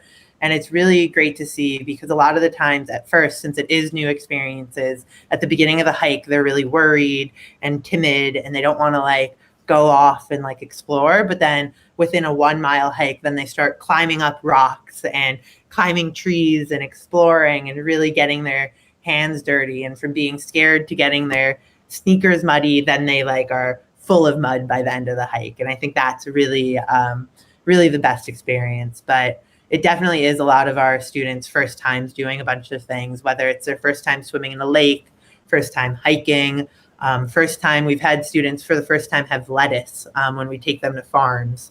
So wow. There's a lot perspective, right? No, definitely. So there's definitely a lot of new experiences that the students get to do. And the best part about it is, actually, this is the answer to the question. The best part about it. I knew we'd get there. Yeah, it just took a second. The best part about it is when students come to me and they say, the field trip that we went on Friday, on Saturday, I took my family there because it was so much fun. And so the fact that not only are these students getting to have these new experiences and enjoying it, but then they're also bringing their family into the mix, and they're bringing what they learn in school. They bring the activities home, whether it's planting vegetable seeds, and then also the field trips home, like going on a hike with their family. So really, I love it whenever students tell me that they now have engaged their family based on the GGO activities. That's great. In the last 30 seconds that we have, I want to accomplish two things. Number one, tell people how to find you. Yeah, so you can find us at gatewayoutdoors.org, or you can look us up on Instagram or Twitter or Facebook. And yeah, so those are the main ways to find us. Yeah. Perfect. And then somebody somewhere is going to be inspired by what you've said on this interview today. So give your 10-second words of advice to somebody that might want to take action but don't even know where to begin. So just tell them what to do. I mean, it's a little hard. If they ever want to contact me, they definitely can contact me. My email is my first name, nadav@gatewayoutdoors.org. So if you do want to contact me, feel free to send me an email. And I think the main thing is really kind of identifying what the need is and then working within the community that you want to address this need, and making sure that the community want to work with the community to make sure that that you're providing a service that they want in the way that they want it, I think is really important. And then never be afraid to ask for help. I think my favorite saying, and I always mess this saying up, is the squeaky wheel is the one to get oiled. So you got to be squeaky, you got to make noise, you got to ask for help in order to make a difference. That's great. Well, congratulations again on being selected as a 2021 Changemaker. And I couldn't think of someone better. Well, thank you so much. And thank you so much to Jim and Larry, who have been so helpful to GGO throughout the years. Oh, that's really nice of you to say. And you're such a great organization, and you're a great mentor and leader to all the kids. So we're honored to do it. Guys, stay tuned. We have a ton more change makers coming up, so stay with us for more. And we're going to go back to our co-host, Larry Cohn. Nadav, one of my favorite people, he for a while, Gateway to the Great Outdoors was housed out of NextCore, and we got to know him and his staff really well, and just an amazing group of dedicated individuals and serving kids who just never have an opportunity to get out and see nature. You know, it's so different from the way I grew up, but it's so important to have that relationship with the environment. Yeah, and Nadav also he carries it forward too. He has a lot of his staff that just they own the programs and the things that he talks about, and it's really cool to see. I want to get right to our next person, because during the stretch, the coldest stretch that St. Louis had seen in a long time, the largest shelter in town closed their doors. The same day, this gentleman opened his doors to take in those people that were lost. No notice, no preparation, no anything. You're going to hear the story here in just a second. And he really is an example of sometimes you just don't even have time to think about it. You know, like Nike says, you just got to do it. So we're going to hear the story right now of Pastor Michael Robinson.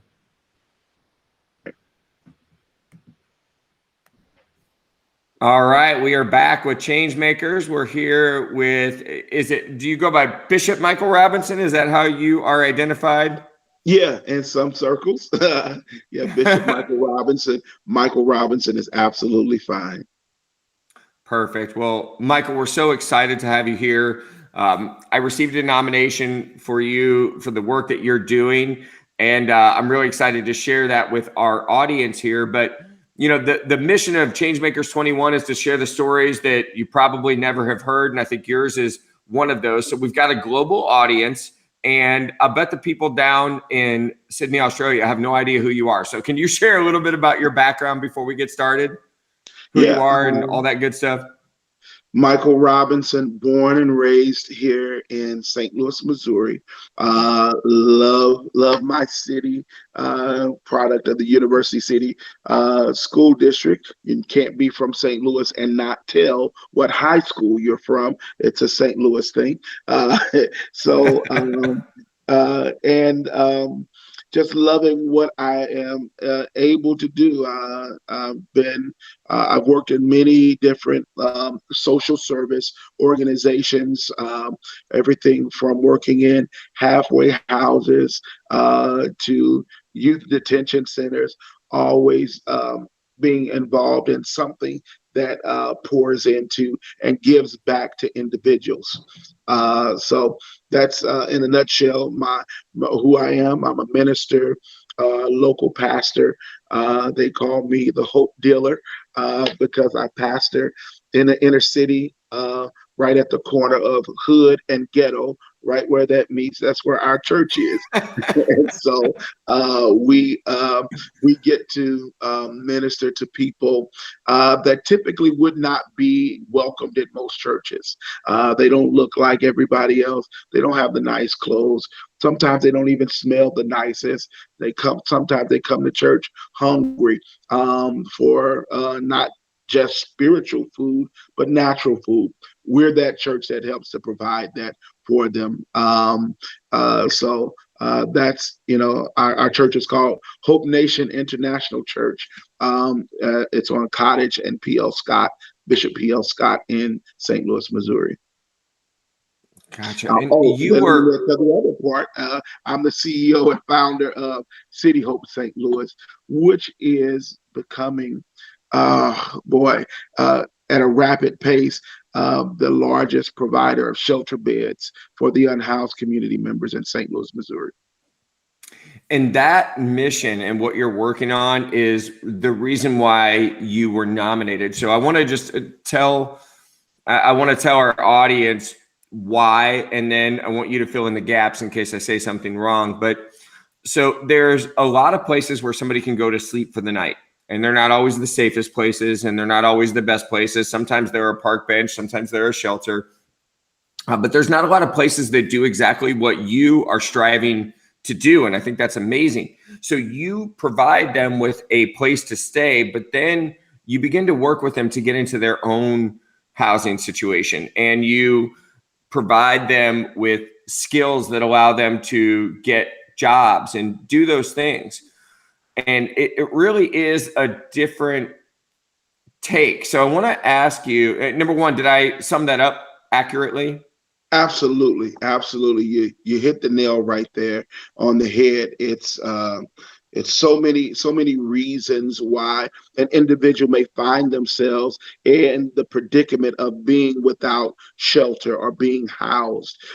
So many various reasons, and none of that really matters to us other than let me get you into a safe place. Let me get you into a place where we can get you grounded, make sure you're okay, and then let's work with you on changing that situation. We don't want to have a band-aid effect. We want to take a treatment approach to it. Let's take the band-aid off. Let's treat the wound. Let's dig in and let's get to the root of the situation and find out exactly what the cause is. Eliminate that and get you on the road to a better life.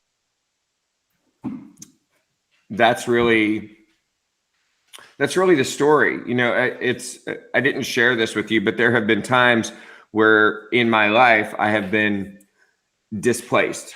My business partner, Larry, who's co-hosting this event with me, was homeless for a long period of time. And we had the resources to come back from that, right? We had the training, we had the skills, we had family and those things. But a lot of the people that you work with, they don't have those things yet. Right. And you provide them to them.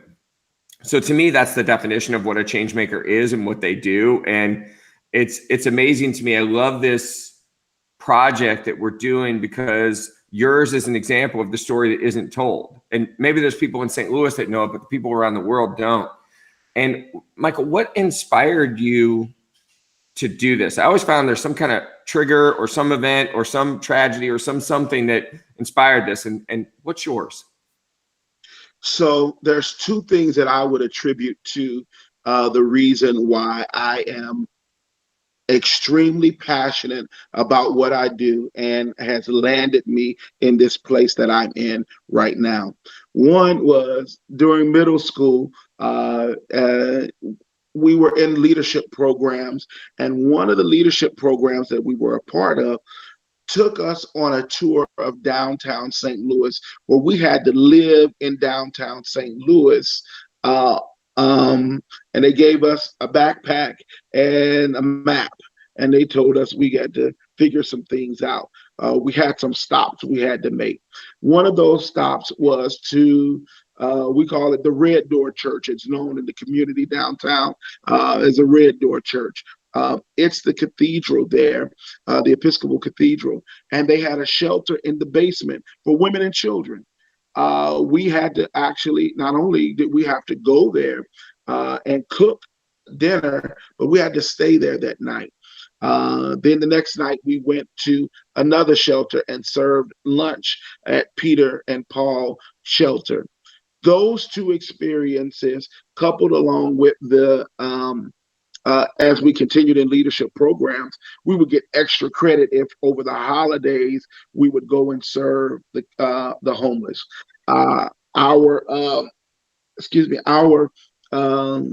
My friends, a group of my friends, that was our meetup point. We would come home from college, back from our various cities, and through high school, through college, we would meet up and go to the shelters to serve Thanksgiving and Christmas. That continued something in me. And then here's the big trigger right here. 2017, winter vortex comes through the city of St. Louis. Horrible, horrible, bad winter. At the same time, during that winter, they closed down the largest homeless shelter in the city of St. Louis, New Life Evangelistic Center. They shut it down for various reasons. However, that's not important.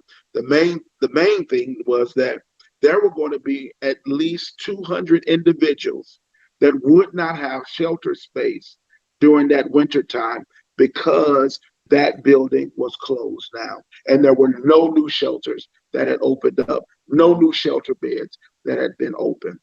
So I saw the weather forecast. I knew the news report, and I reached out to a friend of mine who manages the building that we rent for our church. And I said, "Hey, Steve," I said, "I'm a screenshot of the weather report." I said, "Did you see this?" And he said, "Yeah." And I said, "What are we going to do?" And he said, "Well, what do you want to do?" I said, "I think we need to open the building." And he says, "What time do you want me to be there?" And so we had no plan, no money, definitely no money. Uh, we had no staff, nothing. We had nothing but, and I tell everybody, I started the agency with a pot of spaghetti and a weather forecast. That's all I had. I scraped up some stuff that we had at the church, and I cooked a big pot of spaghetti, and we opened the doors.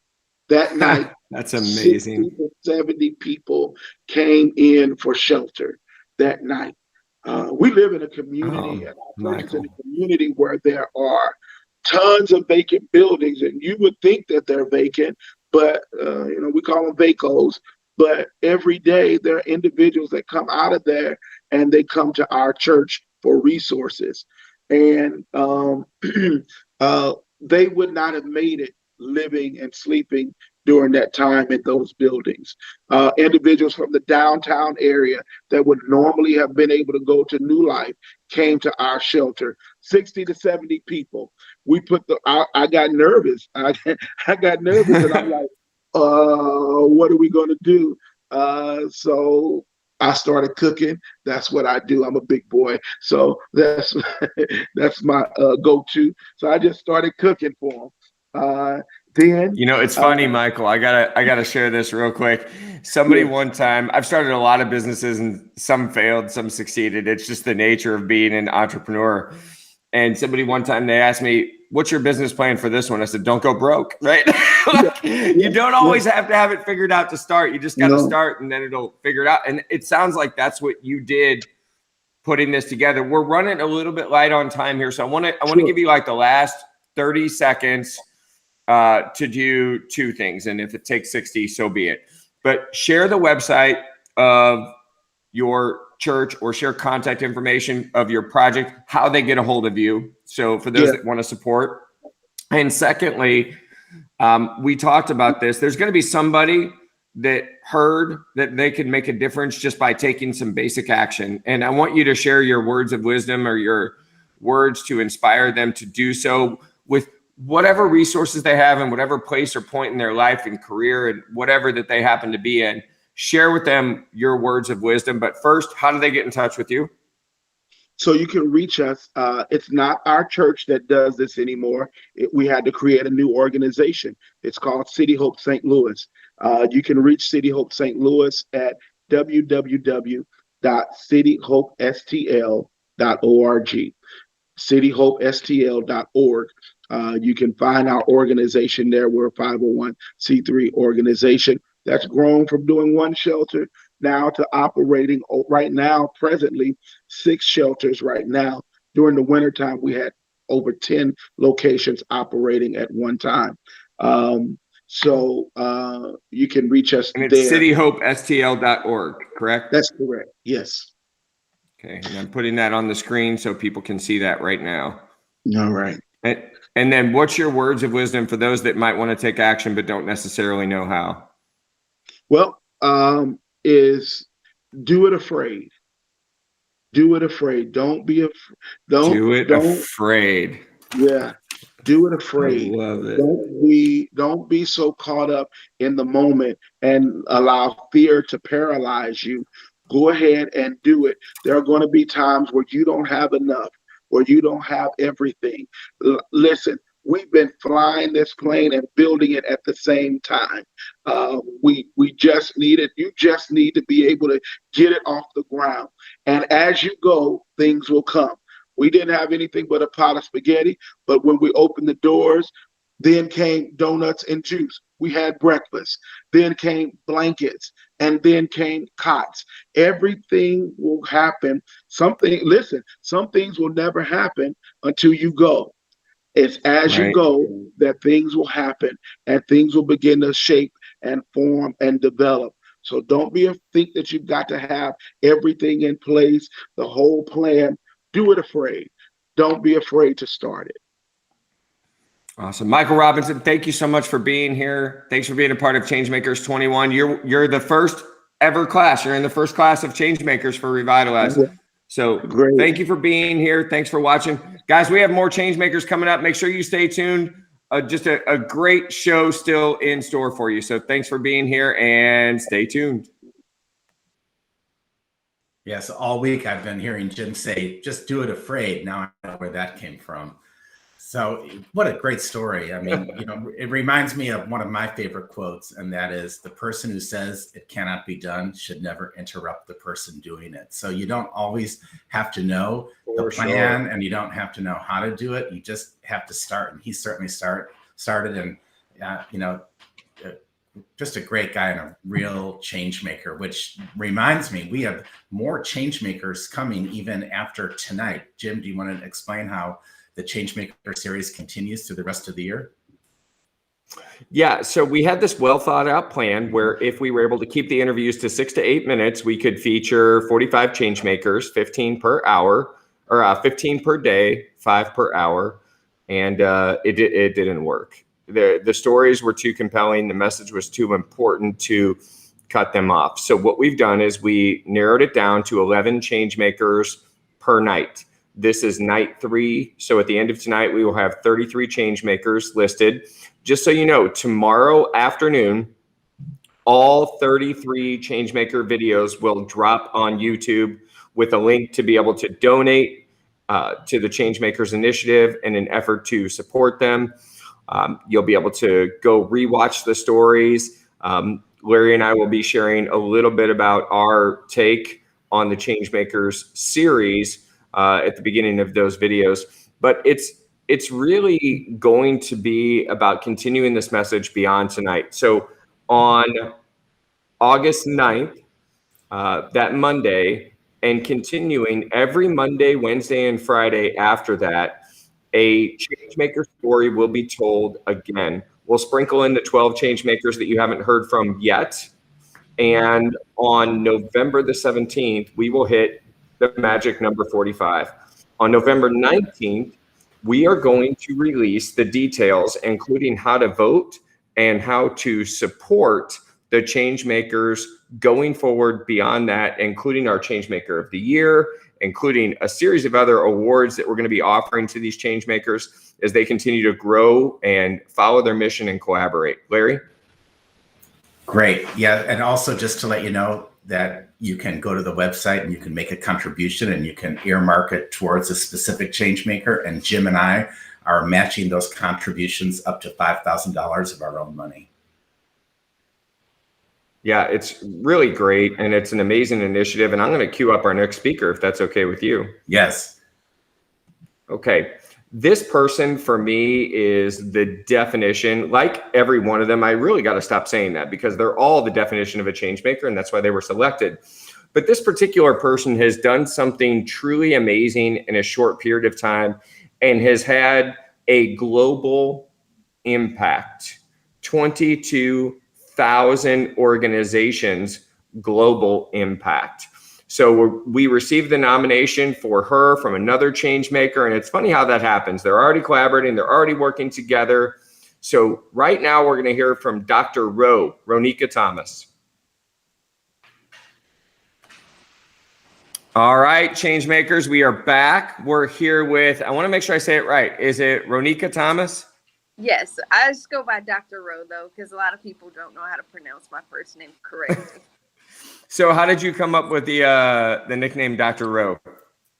It was just the first 3 letters of my name. It was catchy, and everybody seemed to, get it and love it. So it's just kind of stuck with me over the years.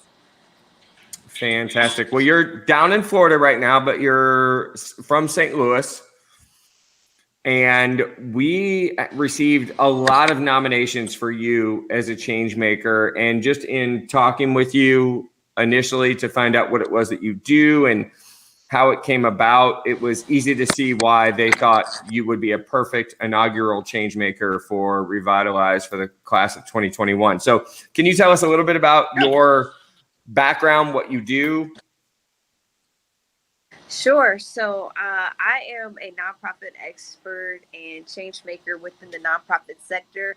I started with nonprofits like 14 years ago, and it's unbelievable how fast time really flies. But most people say when you're doing something that you love, it's really not even work. It's just getting up and, having a certain passion and a love for what you do, and you're devoted to it. So I've been definitely devoted to making the change that I want to see.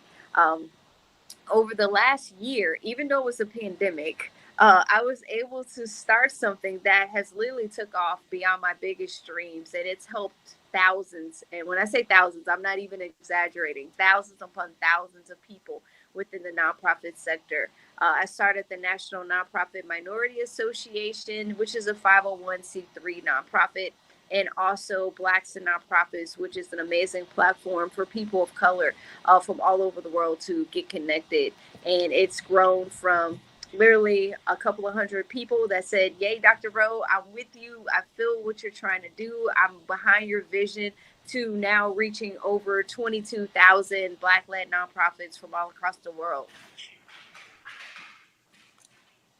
22,000. Is that what you said?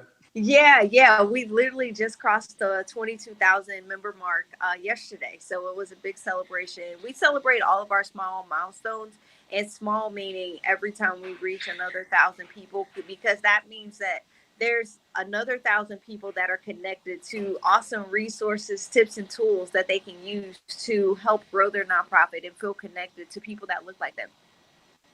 Well, when you actually get some real numbers, call me back. 22,000. That's amazing. Congratulations. That's really, really unheard of. And you started during the pandemic, right? Yes, correct. And it was kind of scary stepping out on faith and actually having my own business where this is my 9 to 5. This is what I do every single day when I wake up. And it's such a blessing to be a blessing to so many people. And just that vision that I had to be able to, bring people together for networking opportunities, for opportunities to learn, the correct way to start their nonprofits and not have to stress or, feel discouraged because they don't have a good support system. So that's literally what it's all about, is being that support system, that connection, that gap between nonprofits. Wow. So this is an opportunity for a shameless plug. I promise I'll make up your time on this. But one of the things that Revitalize is doing, I think really very closely aligns with your mission. And our focus as an organization, as a nonprofit, is communities and unity. And it's bringing people together for collective good, sharing the stories of those doing well or doing good in their community already. So it'd be really neat to connect with you offline and just see what organizations you have in each of our chapters all around the world. I'm assuming you're international now, or are you just United States? No, it's actually international as well. We have people in Australia, to Africa, to Switzerland. It's in the United Kingdom, to Asia, China. Wow. So it's definitely, like when I said expanded, it's just been super crazy. But our whole motto, and mine personally as well, is to walk in love. And that simply means that we love our neighbors, no matter what color you are. We just simply have that love in our heart that we actually want to genuinely see you succeed. And then the second one is to operate with integrity. And integrity goes such a long way, especially when you're in the nonprofit sector, when people are giving you money For sure. and they're relying on you to do exactly what you said you're going to do with money that's, gifted to you. So that's a huge one. And then the last one is simply we respect each other. We've all heard that saying where you say, to get respect, you have to give respect. Well, it's a two-way street. So we expect everyone to come into the platform, come into Blacks and Nonprofits, come into NNNMA with the expectation that we're going to respect you right off the bat. and we expect that you respect everyone's opinions and where they're coming from. Not everyone came from a solid background. We all have Sure. different walks of life and struggles that we struggle with privately or sometimes in public, but we can all love each other, respect each other, and do things with integrity. And that's what makes the platform work so well, is because people come in with the right mindset, and we've developed such a strong culture that everyone comes in and they feel like they're actually a part of a family. Okay. I think one of the things that's really, I guess, telling in today's society and commendable to you is that the basics that we should all be able to expect and be granted and be given is something that you have to put into the core mission of your organization, because it just isn't always there, right? Respecting one another isn't always there. Looking at someone for what talent they bring to the table and not anything else is not always commonplace. So commendable piece of your business. I want to step back for a second. And I found that everybody that gets involved with something gets involved for some reason. So why did you get involved with nonprofit work? What was the trigger or the catalyst or the life event that caused that for you? I would say my whole life in general. Ever since I was a little bitty girl, my mom always told me that I love giving back and love helping and just love being a blessing to other people. So I've kind of taken that whole philosophy and applied it to life in general. When you're a blessing to others, God turns right around and blesses you. So I believe that to my core. So every single time I have an opportunity to be a blessing to someone, whether it's in my own business or blessing somebody else's in theirs, I feel obligated to do so. So nonprofit work just seemed to be a good fit for me. I'm a counselor by trade, and in that spirit, you help people all the time. You're listening to people's problems and concerns and providing solutions or opportunities for them to improve. And so when I had an opportunity to step up and do something in my community, I started my first organization called Share My Kicks Foundation. And that grew in St. Louis so much so that I had like shoes for days, blessing others. It took me over to Africa. We were able to provide 50,000 books and create a library over in Nigeria, renovated, and that work, it just doesn't stop. If you're a giver, it tends to stay with you. So I like to say it's just stuck with me, and it's just grown to be a huge passion of mine. So not a particular story or like a life event. It's just something that's embedded in me. That's great. And that is the story, right? That some people just have that drive to do for others. And that, again, it's telling about who you are. I'm really excited to have you on Changemakers. And I understand now why so many people nominated you. A couple of questions for you. As you were putting this together in the midst of a pandemic, what challenges did you encounter? I imagine you probably had some obstacles thrown your way. Yeah, so starting a business in a pandemic, I believe there's so many different challenges that one goes through because you're at home, and you have to be able to reach people virtually, which is something that I've always been able to do. So it wasn't really a hiccup that I had to overcome, but that was the only way because in-person things was like completely shut down. So I definitely had to step up my online presence and really get the vision out, from doing Facebook Lives to just calling and talking to people, sending text messages loud like, hey guys, this is something that I'm doing. Do you want to be a part? I definitely utilize Facebook inbox because I'm more of a personal person. I can't ask you to support something if you've never heard of me. You don't know what I'm trying to do. You don't have any backdrop. So I personally reached out to people, sent inbox messages and said, hey, I'm Dr. Rowe. This is what I'm trying to do. And would you like to be a part of it? So I took a personalized approach. And in that, the challenging parts, I would definitely say, is the time consuming part. I don't know anybody that's willing to inbox over 10,000 people unless you're severely driven and really believe in your mission and what God has, placed in your heart to do.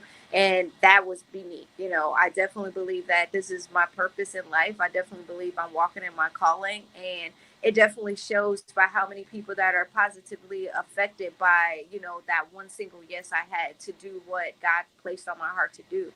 So that would be the only challenging part is the time. You know, you have to put in time to get the results that you want. So I was very much committed to it.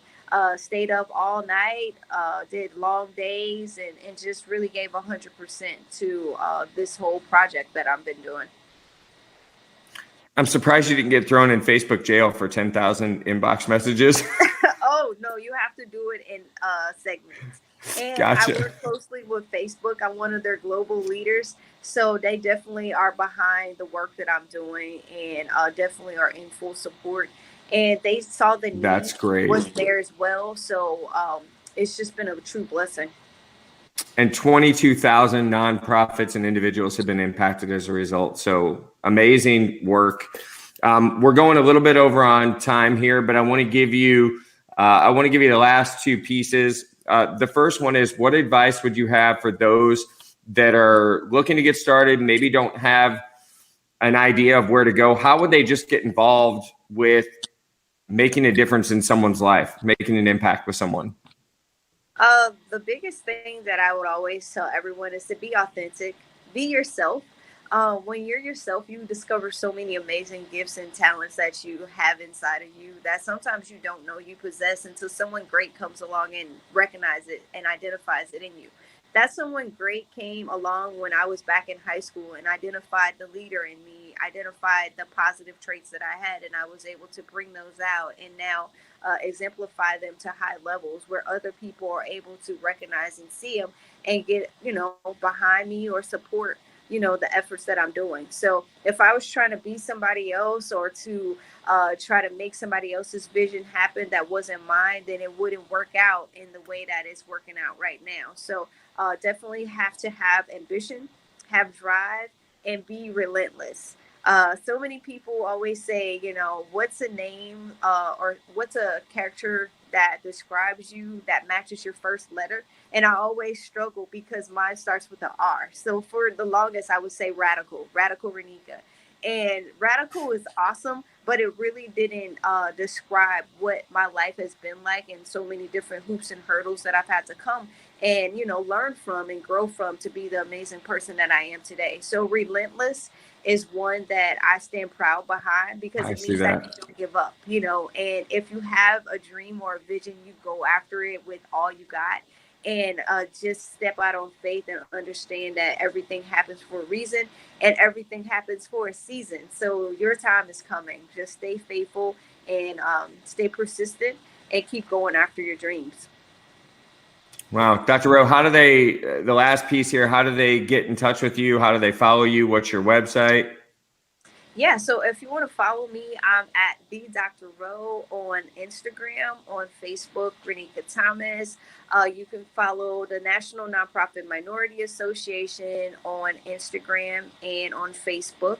And then Blacks and Nonprofits, the same. We have an Instagram page and we also have a Facebook page and group that all you have to do is type in the search bar, Blacks and Nonprofits, and our whole platform will come up.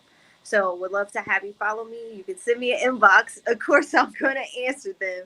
So yeah, that's the best way. Awesome. Well, you again exemplify what Changemakers21 is designed to be and what it's all about. So thanks for taking some time to join us. Thanks for inspiring others to take action. And we'll be back with more Changemakers here in just a few minutes. Thank you. You're welcome. I've got to say, I've been listening to every single interview tonight as I have the last two nights, and I feel like I've been through an intense workout, and it's been an emotional workout because hearing all these stories of people like aligning and connecting to their passion and to their authenticity and how they translate that and put that into the community and giving back is just, it's so amazing because when you turn on the news and you listen to the news, it's so negative. It's about the killings and it's about the crime and it's about the disease and, on and on. And then you listen to people like this, people like Changemakers who are creating change in the community. And it's just, it's radically and relentlessly different. And it's so inspiring. And I mean, she said she started a business in the pandemic. I mean, she launched a business in the pandemic, 22,000 members, just incredible, Jim. really amazing. Yeah, I had myself muted. Sorry, I didn't realize that I was talking, That's okay. but it didn't come out. I mean, don't you feel the no, same it way? is. Like it's just incredibly emotional listening to story after story about people like this. That you I was want to dig in texting yourself more and give more. Yeah, I was texting with someone that sent me a text during this and said, "What an incredible story!" And they're like, "How are you doing?" And I'm like, I have a mixture of extreme like exhaustion and incredibly emotional satisfaction of what we've put together. And it's like a workout. I mean, I'm mentally, you have to be all in to put something like this together. And it just really is, it's fun, amazing, exciting. Larry, what has been your takeaway of the night so far? I think just the spirit of people wanting to help people. And so much of the last year has been so fragmented and full of fighting and division and divide that my takeaway from the night and from the last couple nights is one of hope and one of compassion and just people wanting to help people. That's what I would say, Jim. Yeah, me too, Larry. And it's the person that we're going to talk to next is an example of that for me. She has been a lifelong friend of mine. In fact, our mothers were room mothers or den mothers, I think. Room mothers and den mothers, actually. Back in the day, so to speak, we went to elementary school together. At the time, her name was Daniel Beaver. She now is Michelle Shepard. She is a self-proclaimed transgender defender. And she really has helped to educate me on what that process looks like, what it is to go through those challenges, and has helped to create a situation where other people feel safe because of her efforts. And I want to share a real quick story before we cue up this interview. I was at dinner with a friend of mine, and her niece was there, and her niece had just come to a life decision about her sexual identity, sexuality, and had just come to her mom and talked to her mom about it, but was really scared to share everything else. I was able to connect her immediately with Michelle Shepard, who we're about to hear from. And her words of wisdom, advice, guidance, and willingness to always be there for others is an example of why she was a clear choice to be one of the 45 change makers we honored for Changemakers21. And here is her story, Miss Michelle Shepard. Good evening, everybody. I'm really excited and honored to share with you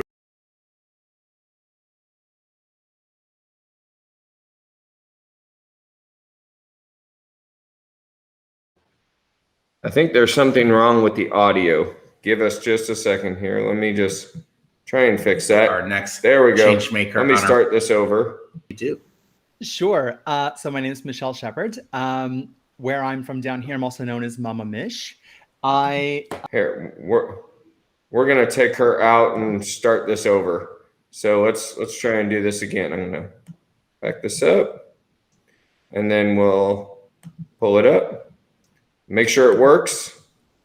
Good evening, everybody. I'm really excited and honored to share with you our next Changemaker honoree for 2021.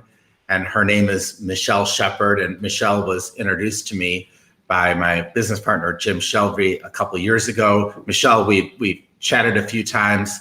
We've never met. I'd like you to introduce yourself, who you are, where you're from, and tell us a little bit about what you do. Sure. So my name is Michelle Shepard. Where I'm from down here, I'm also known as Mama Mish. I'm actually, speaking of down here, I'm actually living in Melbourne, Australia. I'm originally from St. Louis. Jim and I actually are old high school classmates. We've known each other since early days. And my pronouns are she and her, and I'm a trans woman who does a lot of advocacy down here in Australia.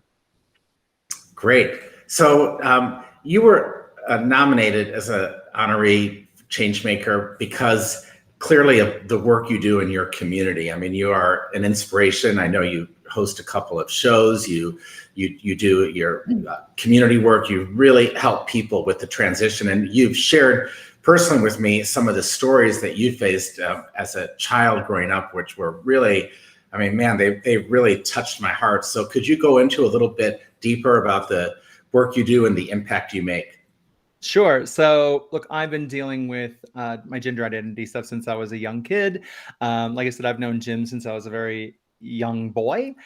We were in Cub Scouts together. I went through all my different trials and stuff as a young adult, even as well, there when I was in America. Dealing with coming in, coming out, going back in the closet is so many times. But eventually, I went back in the closet for a number of years and then had an opportunity to move to Australia. So I did. It wasn't until I was 36 that I came out as trans officially. It was something that I actually really struggled with myself, with dealing with a lot of the stereotypes and all that had happened towards society. So I really had no choice but to kind of come out. It was just something I just couldn't continue hiding anymore.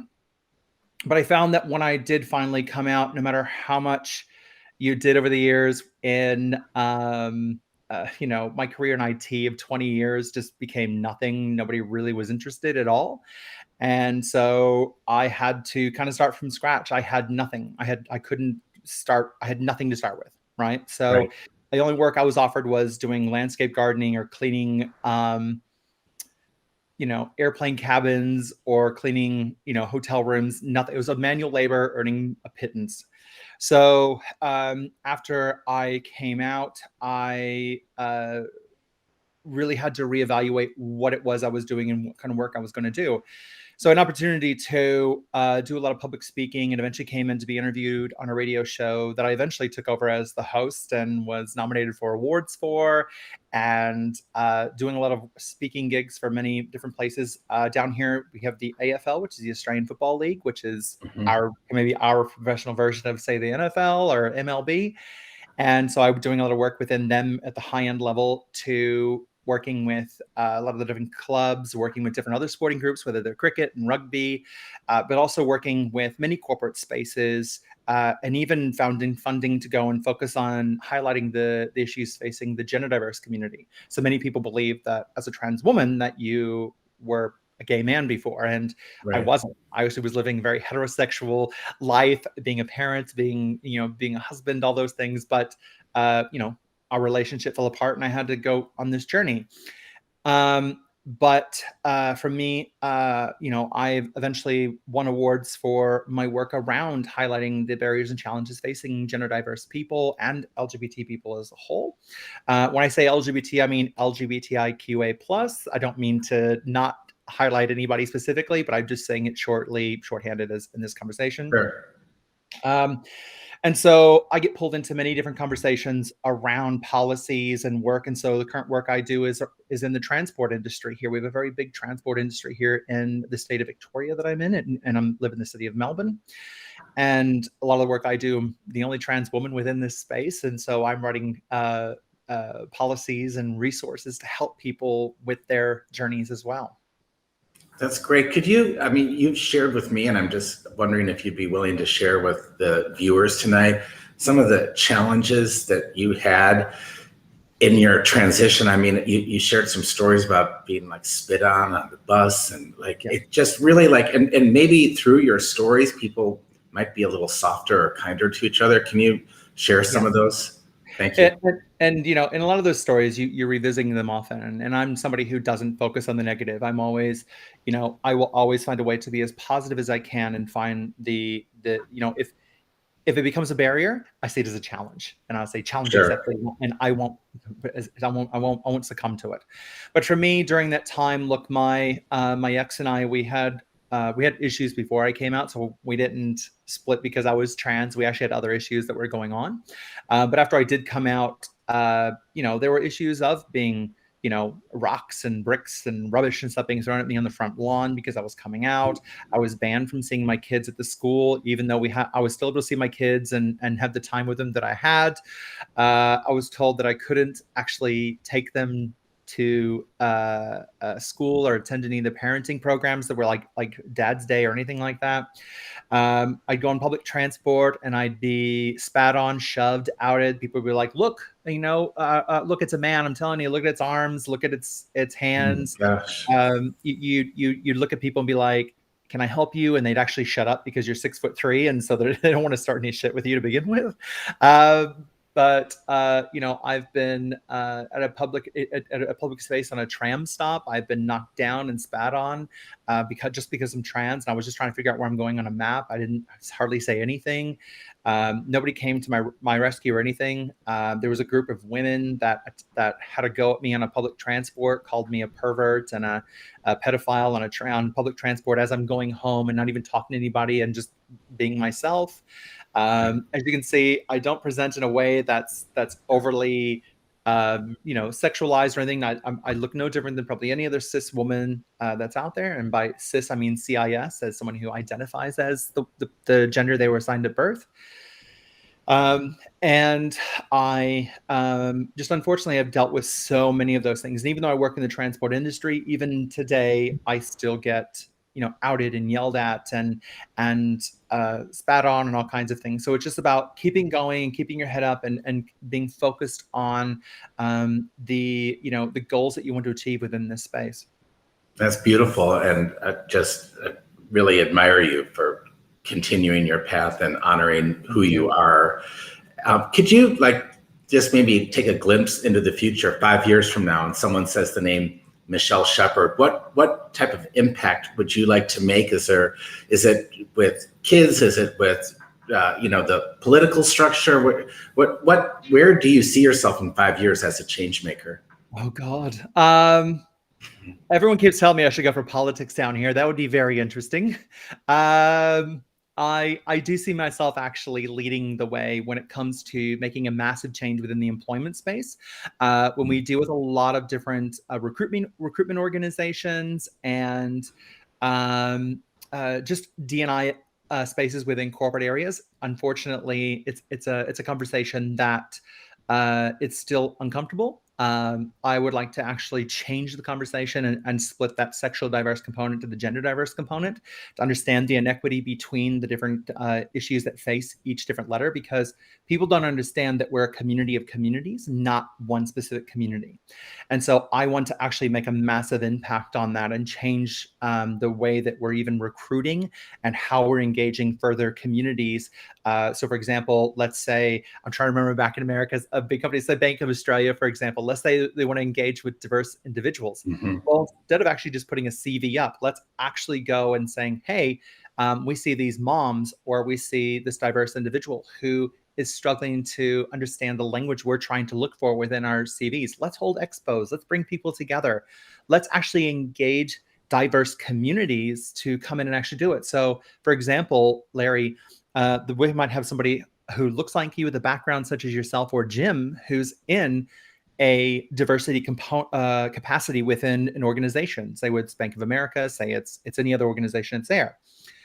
You are then told to write a policy on how to engage someone like me without having lived experience to understand. And that's what's happening, is that you as somebody who's then told to do this.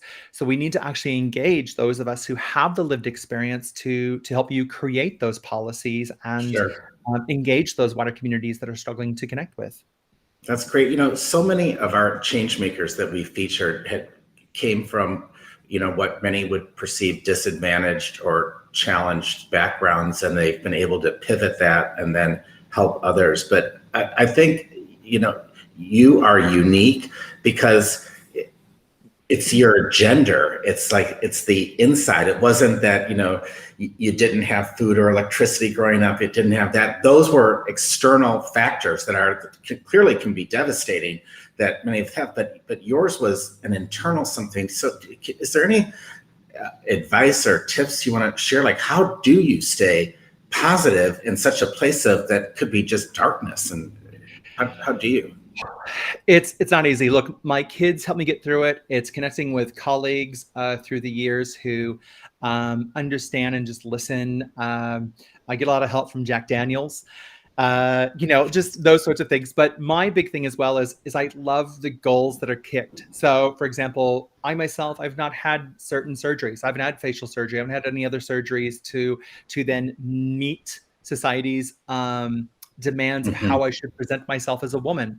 So what I do is I really try to understand. I really seek to understand what it is that needs to change. So instead of making myself palatable to the wider society, saying that I should go and change my jaw, I should go and change my brow, I should go and change my nose, I'm not doing that because I shouldn't have to do that.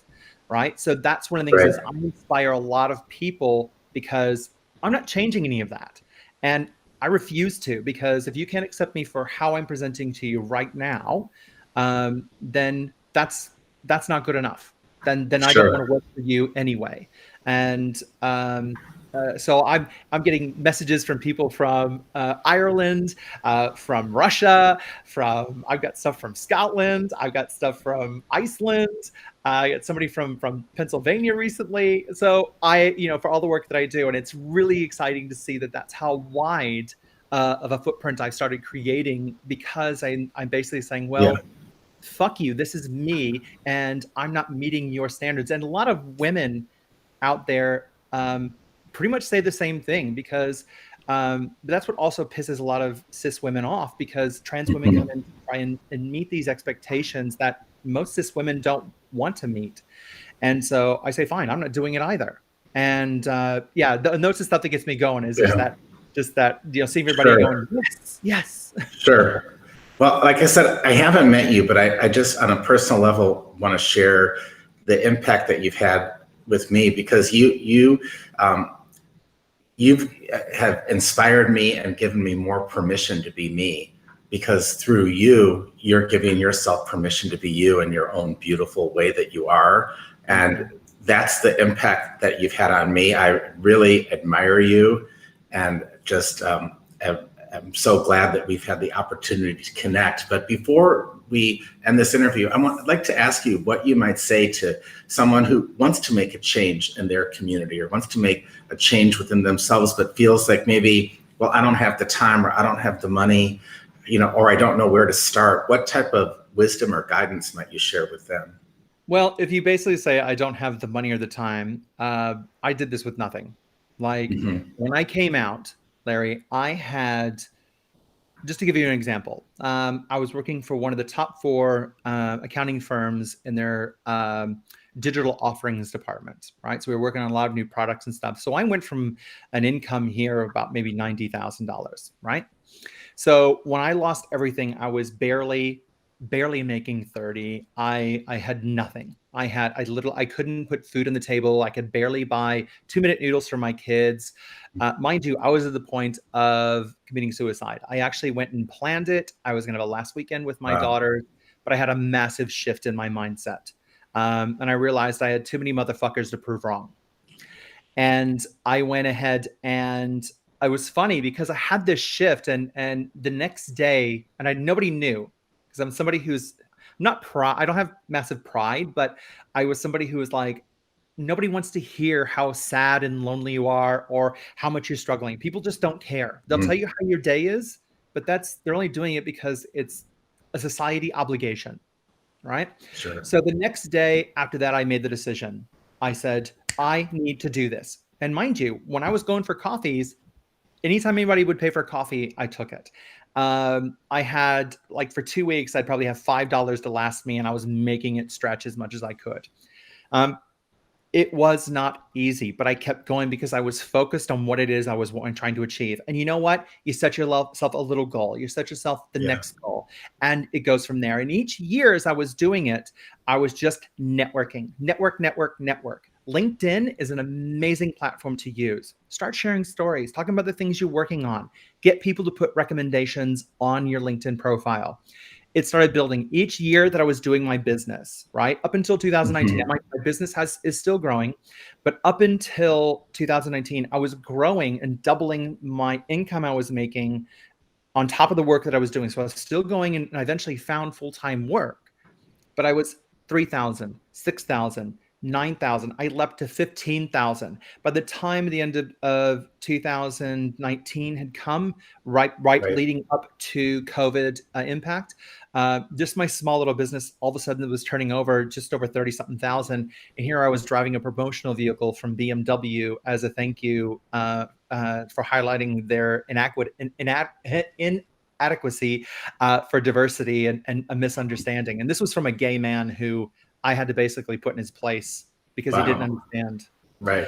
So it just comes down to networking and being driven. And each year it goes on and builds from there. Yes, I've had a small setback because of COVID, but you know what? I shifted to online. And you know, when I'm doing online training, I always joke and say, I may or may not be wearing pants and there may or may not be a bottle of scotch with me, but I'm still doing it. I'm still going. And that's great. And you know what? There are times that next thing you know, when you start rising up, you'll start seeing other people who are in the same position you were. And you know what? If you have the $5, I believe in karma. If you have the $5, invest in people and buy them a coffee, because you never know who will come back. I love that. Back and actually, you know, be an ally. So I have some people actually coming back and going, Michelle, you actually helped me with this. And so I want to bring you in and have somebody hear the stories that you're willing to talk about, because you have such a different perspective on all of it. And just always use kindness. That's beautiful. Well, Michelle, I want to thank you so much for being part of Changemakers 2021. As I said, I admire you. Thank you so much for sharing your story and your personal journey. And I look forward to connecting with you in the future and sharing part of your growth. So thanks again for being with us. Jim, back to you. Okay. You did. We got all of that covered. Hey, really, guys, one of the things that I want to talk about, and it just is an exemplification of what this is all about for me, is I've talked to people about Michelle and shared her story. Larry, I'm going to bring you on here. So let me just put this off. There we go. Yes. Larry, can you see me okay? Okay. Perfect. So one of the things that I like, this is my own personal admission, right? Call it right, call it wrong. But one of the things that I struggled with was trying to understand how she could have felt the way that she felt. So I want to take each of you on a real quick journey. And I want you to understand something from a different perspective. So whether you're a man or a woman is really irrelevant to what I'm going to say, but I'll use men as an example. So for all the men watching, I want you to imagine yourself standing in front of a mirror, looking at yourself, and you see who you are in all your glory. And then someone comes in and they tell you, well, you're actually a woman. And you're like, no, I'm not. No, I'm not. And they look at you and they say, but yes, you are. You're definitely a woman. And that conflict, that feeling that you're having inside right now of going, no, I'm not, no, I'm not, no, I'm not. I want to put it in perspective and say, what if when they told you you're actually a woman, the person you looked at in the mirror was? And you know deep inside you're a man. But your biology, your reflection doesn't say that you are. And that is what Michelle went through. And I know so many other people have gone through that. And I think she does a really incredible job of sharing what it's like to be a trans person. And, you know, what you didn't hear is the amount of rejection she had internally with her family, people that had known her for years that just completely just cut her off. And I actually reconnected with her when she was going through this. And we've been closer friends now than we ever were then. And she's just an amazing person. Larry, that's my little journey story. Yeah, that's great. I can't think of anything to add to that. Well, awesome. So the next person that we're going to talk to, and then we're getting dangerously close to wrapping up Changemakers21, the live event.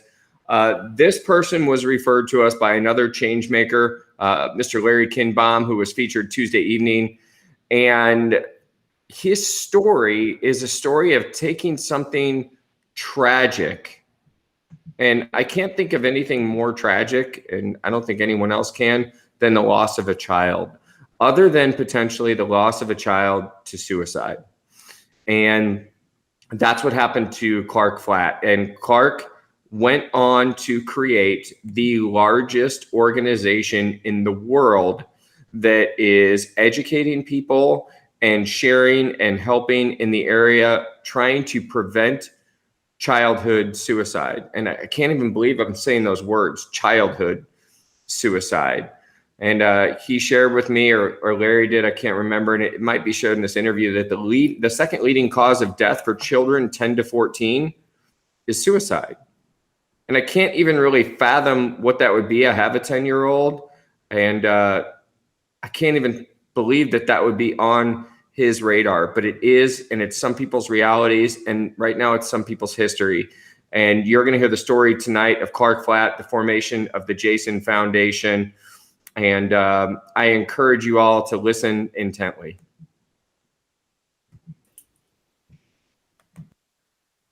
All right, welcome back to Changemakers21. We are here with someone that until yesterday, I really didn't know anything about, or day before yesterday. I'm here with Clark Flatt. And Clark is am I saying it right, founder and CEO? Founder and president. I used to be founder president and CEO, but I found out CEO did the work, so we hired a CEO. That's perfect. Of an organization called the Jason Foundation.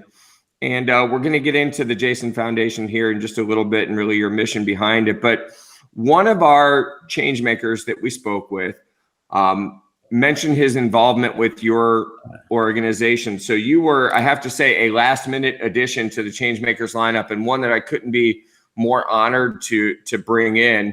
The mission of this, Clark, as you know, and we've talked about, is to tell the stories that probably aren't being told. And yours is one of those. And it's amazing what you do and the lives that you've touched, the undoubtedly tens of thousands of people that you've had an impact on.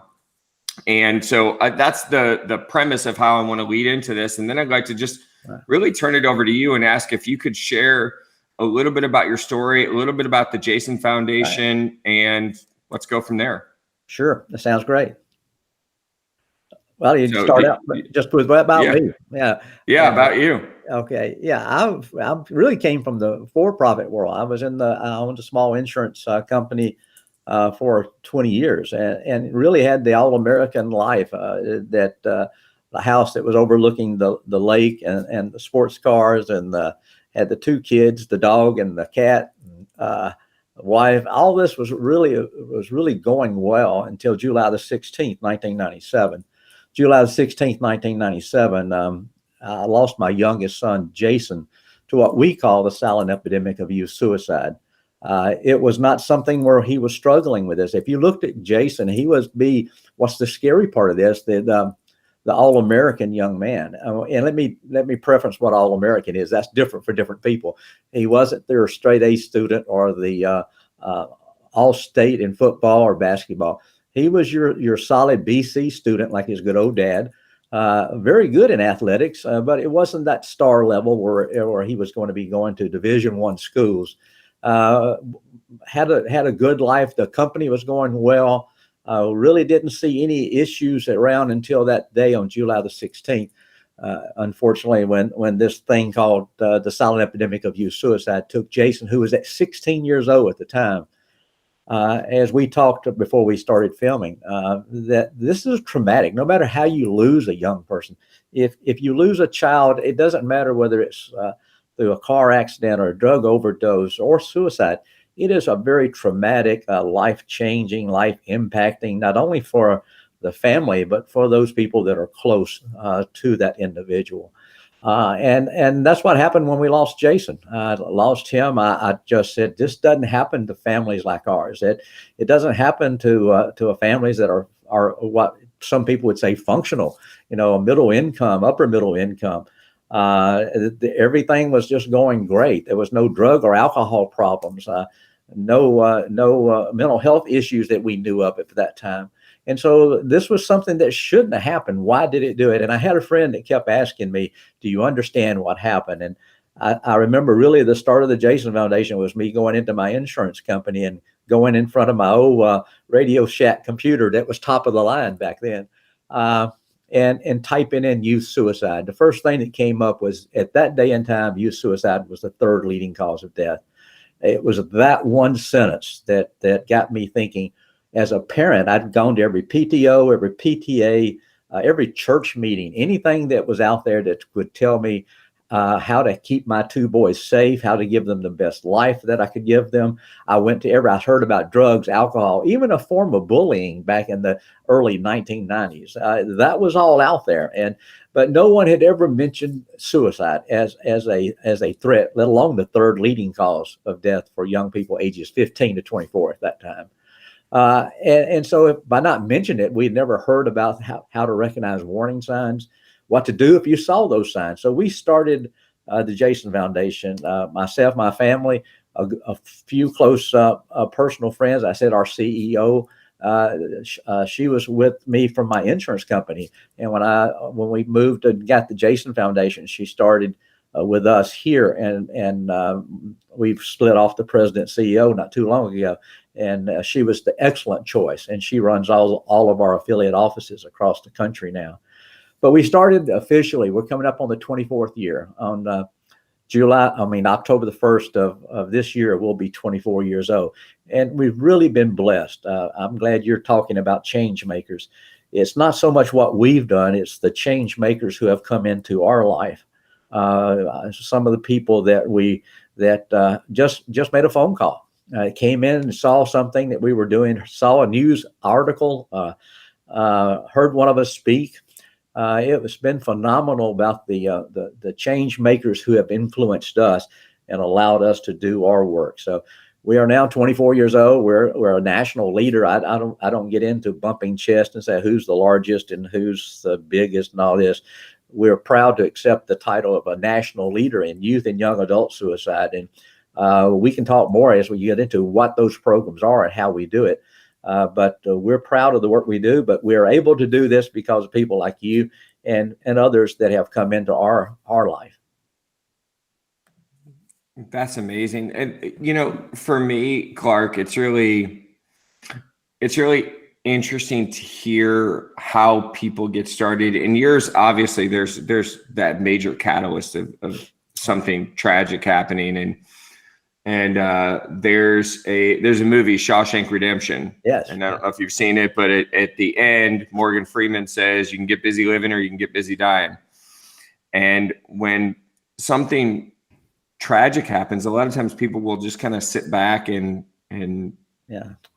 adapt to what's happened, but not adjust and grow. And you did something really amazing. So I'd like to, I don't know if you're going to know this off the top of your head, and I'm not really big on prefacing or preparing for interviews because I want it to be natural and authentic. But do you have any idea how many total kids you've spoken in front of or your organization has talked to? Just a ballpark?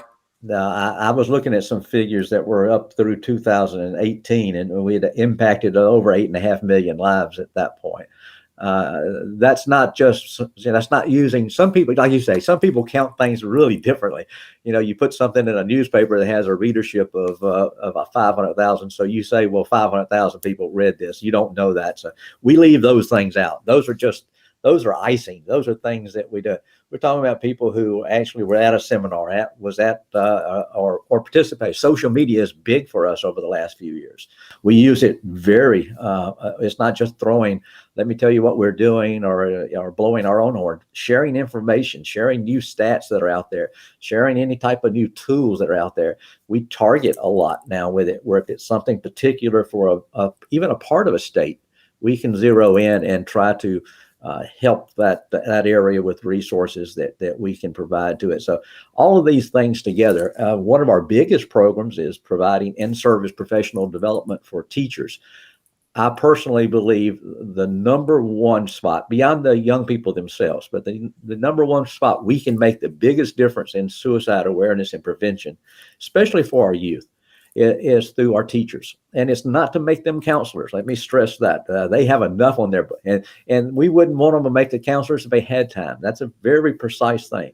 But what we wanted to do was to give them the tools and resources to be able to better identify and respond to someone who might be struggling with thoughts of suicide. We train between 180 to 200,000 teachers a year now. And Wow. that's the one that I'm most proud of. And it's making a difference because these teachers are taking those tools back into the classroom, and they are touching those individual lives. Just had here in Tennessee, one of the larger leading school districts. The superintendent came an hour and a half drive to come visit us yesterday, sat down and spent 2 hours in a room with me and our CEO and said, tell me what we are not doing that we can do to help our kids. Now, when you got leadership like that, and that's where we can make a difference. For sure. I'm going to ask you a question. Sure. And it just, you never know what you're starting, what it will become. No. So I have a question for you. And this is just I just thought of this. What did you expect would happen when you started this? I mean, obviously, there's no chance you could have foreseen what it has become. But what were you hoping to accomplish? I get invited to a lot of nonprofit seminars where it's not about us and our particular mission on suicide prevention, but how did you start this? How did you grow it from where you are to a national leader? And I'd love to tell them it's because I'm a wise, smart business person and I made this 5-year plan, 3-year plan. And in fact, one of our boards early on said, we need to have a 3 and a 5-year plan. I said, that'd be wonderful, but it's not going to be relevant because it'll change by tomorrow. Really what started, we started this, we got that group together. And I said, as I was mentioning, as a parent, the PTOs, the PTAs, the churches, no one was talking about suicide being even a threat to their, especially if you were a middle income, mom and dad and, all American type family. That doesn't happen to us. But that's exactly the kids that we were and still are losing today. That better than average kid, that kid that you would look at and says has everything to live for. We started a parent seminar and we got volunteers to come in. They were teachers, pastors, just businessmen and women. We got together a small little program and we used some clinicians out of Vanderbilt and some places I had been working with and did a parent seminar. And our dream was someday to cover the state of Tennessee with these and be a part-time. The only reason we became a 501c3 is that I had my company. Of course, we had a CPA firm and we had an attorney firm that represented us. They wanted to do something to help, and what they were good at was filing things. So the attorney said, become a 501c3. At least you have a functioning framework. You'll have something. If somebody wants to help you do this stuff, they can write you a check and take it off their taxes. And so that's the only reason I filed for 501c3 was they said, we'll do it for you. Just give us the blessing. We'll set it up. Probably the biggest thing that happened to us, 1998, we had a youth board. Instead of just our regular board, we had a youth board. It was hard to find them things to do. I mean, they were so energetic. They was wanting to do, and we didn't want them to sell donuts, do car washes, right? We wanted them to help with our mission. They came up with an idea of getting us a national spokesperson. Now this is the funny part. In 1998, nobody knew about us outside of Nashville, Tennessee. And not many people in Nashville, Tennessee knew about us. So they wanted a national spokesperson. I gave them the job to do that just to give them something to do, to be honest with you. And I said, take a couple of 3 meetings to do this. You got to think through it well. And they came back to me and said, we want Philip Fulmer, who was then head coach of the University of Tennessee. I'd never met Coach Fulmer. I'd never talked with him. And I told him, fine, write him a letter. I want to see the letter before you send it. We'll ask him to be national spokesperson. They wrote a great letter and told what we were trying to do and sent it to him. He called 2 weeks later and said, can you come to Knoxville? He said, I want to do anything I can to help a young person. And when I can't help them anymore, you tell me and I'll step aside. You put somebody else in here. And he became our spokesperson in 1998. What was changing about that is he picked the phone up and called Mark Rick. He called Nick Saban. I can go on with the names that he called and said, let me tell you what I'm part of. You need to be part of this too.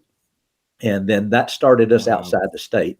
Then that started getting other people involved. And then we said, hey, really what was the impetus? The insurance company I owned, I had an exclusive contract. I won't say who the people were, but they came to me and they said, you need to decide whether you want to be a nonprofit or whether you want to be own this insurance enterprise. And I said, my customers having any problems? Have any complaints? No. It was a financial thing, in my opinion. And so they gave me a choice of doing one or the other. And really, it was getting kicked out of the nest like a little bird. I wasn't going to give up the Jason Foundation, and I think they knew it. And so I gave up the business. But you can tell I haven't missed a meal. And but getting kicked out of the nest was probably the best thing for the Jason Foundation. I mean, then I said, okay, this is just not, let's do something part-time. Let's do something now. This is it. How are we going to make this function? And been blessed with some great people. Coach Fulmer's still with us. Still is our national spokesperson. I give him names of people we need to talk to, and he can get with them and get to them, or get through other coaches who can get to those people. So it's people like that. You talk to one, Larry Kinbaum. Gosh, if I could have half of his energy, I would be good then. Folks like that. Yeah, he's an amazing guy. But that's how we started, and it spread. It wasn't a plan. In fact, one of the issues I have now, we've talked about this on Monday, the size that we are, that I have people that are working with us and things that I used to know everybody and their kids. And there's people that I can meet now and they say, well, I'm one of your JFI reps and I don't know it. And that's really, I hate that part of it. It's necessary for our growth. And we have 160 affiliate offices across the country now. So, oh my goodness, and they're 160. Located in 41 states now, but we provide services to all 50. That just, that's why these things are so much fun, Jim. Most of the time when I get a phone call, it's not that, let me tell you what a great job you're doing. It's some kind of challenge. And that's just part of business. We are a nonprofit. We are trying to do good things. But as they say, no good deed goes unpunished. There's still the business world out there that we have to deal with. And we have to deal with other opinions. I was talking to a nonprofit last week, great little one starting up, makes me remember us. And my little speech is that everybody puts their arm around you is not hugging you. Some of them are going to put the bear hug on you, because when you're small, everybody loves you. When you get larger, you become a target. And I don't like that. Right. I don't like that part of the nonprofit. We're trying to even elevate other people who do the same things that we do. There's so much to be done. I told you very briefly, and this might segue you where you want to go. I know we got to keep this in your time frame, but when I lost Jason, it was the third leading cause of death for young people, 15 to 24. Today in our nation, suicide's the second leading cause of death for ages 10 to 24. How many people are out there? How many people of you that don't realize from 10 to 24 years old, the second, and 10 to 14 is a solid second leading cause. It wasn't that many years ago when 10 to 14 didn't even hardly register percentage wise. Now it's the second leading cause of death in that one segment, 10 to 14, 12 to 18, from 10 to 24 overall. Only unintentional injuries take more lives in our nation than suicide. It's a grouping. When you look at 1 through 10, only number 1 is a group. Everything else are single items. And what is unintentional injuries? The CDC says it's motor vehicle accidents, drug overdoses, accidental falls, accidental drownings. You can go on like that. You put all those things together. That's a huge group. It is a huge group. Just the car accidents are probably wow. Right. But suicide, that's how suicide's impacting. You asked me what I want out of this. If I don't do anything with the Jason Foundation, but help raise the awareness, not scare people, but raise the awareness. Much like we know that drugs are a danger to our kids, know that human trafficking is a danger. If you turn around, the kid's gone for a minute, you where they're at. We need to make it known that yes, suicide is a real threat to all families across the things. And 4 out of 5 young people, or 4 out of 5 people really, who will have suicidal ideation will show warning signs before they actually make the attempt. We have to try to educate people how to see those warning signs and then know what to do. Not to be a counselor, but know how to respond appropriately to that. But raising the awareness. If you don't raise the awareness, nobody's going to want to learn how to do warning signs because they don't see it as something's going to affect their family. Yep. Well, Clark, we are way over on time. Sorry. So I want to close out with 2 things. Number one, I'd like for you to share how people can find you. Just simply jasonfoundation.com on the website. You can find all of our programs. You can find stats. A lot of our programs are downloadable. We don't charge for any program. If we agree to provide a program to an individual school, community, or even a state, we don't charge for it. So there's not anything you're going to get billed for. A lot of them are downloadable. A lot of our tools and resources are downloadable. Just jasonfoundation.com. Perfect. And the final thing, and this is really important to me that we come out of Changemakers with this. There's going to be a lot of people that hear your story, hear other people's story, and they feel like, I want to do something. I don't know what that is, but I want to do something. So what words of wisdom in 20, 30 seconds do you have for somebody that might want to take action in some way, not necessarily with your organization, but following their own passion? First, don't try to save the community and the world without first looking at your own family. Make sure you've learned what you need to learn to make sure you've taken care of your family and extended family. Learn all you can, whether it's through the Jason Foundation or some other there's a lot of good organization. Learn about youth suicide. Learn about the warning signs. Have a plan on how you take care of your family. Now look outside your family. Go to your schools. Are they training their teachers? Are they doing things to provide the resources they need for their school systems to help identify those young people who might struggle with thoughts of suicide? And then look beyond that, even your faith community, what the churches are doing. Try to influence your community and let that influence in the community then be the catalyst for going further. If you do that, we'll save lives. Wow. Clark, that is absolutely amazing. I want to say thank you for taking the time out to be a part of this. Thank you, Larry, for introducing us to Clark. So what you're doing is amazing, sir. Keep up the great work. And keep in touch with me. I will. Guys, we've got more Changemakers coming up, so stay with us. A little bit more to cover before the night is over. Clark Flatt, thank you so much for being here. The jasonfoundation.com. Make sure you guys check it out. Thank you. I mean, what a story to end the 3-day series with. Wow. Really intense. Just can't imagine, like he said, that 10 to 14, that it's now number 2 after, the group of all the unintentional accidents. Kind of leaves me speechless.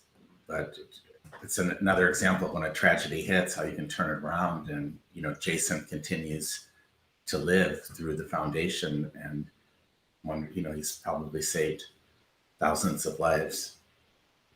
There's really no way to measure the impact. And I know in speaking with Larry about some of the things that they've experienced, there have been times where they know for a fact they were too late for an impact, or somebody doesn't share with them what they're feeling. And, they've lost some people, and I know they take that personally and they take it to heart. And, what Clark has done, and Larry, and really, to be like completely truthful, every single one of these change makers in their own way is not only impacting, but changing forever the lives of the people in their circle. And sometimes that reach goes beyond their circle and they don't even really know it.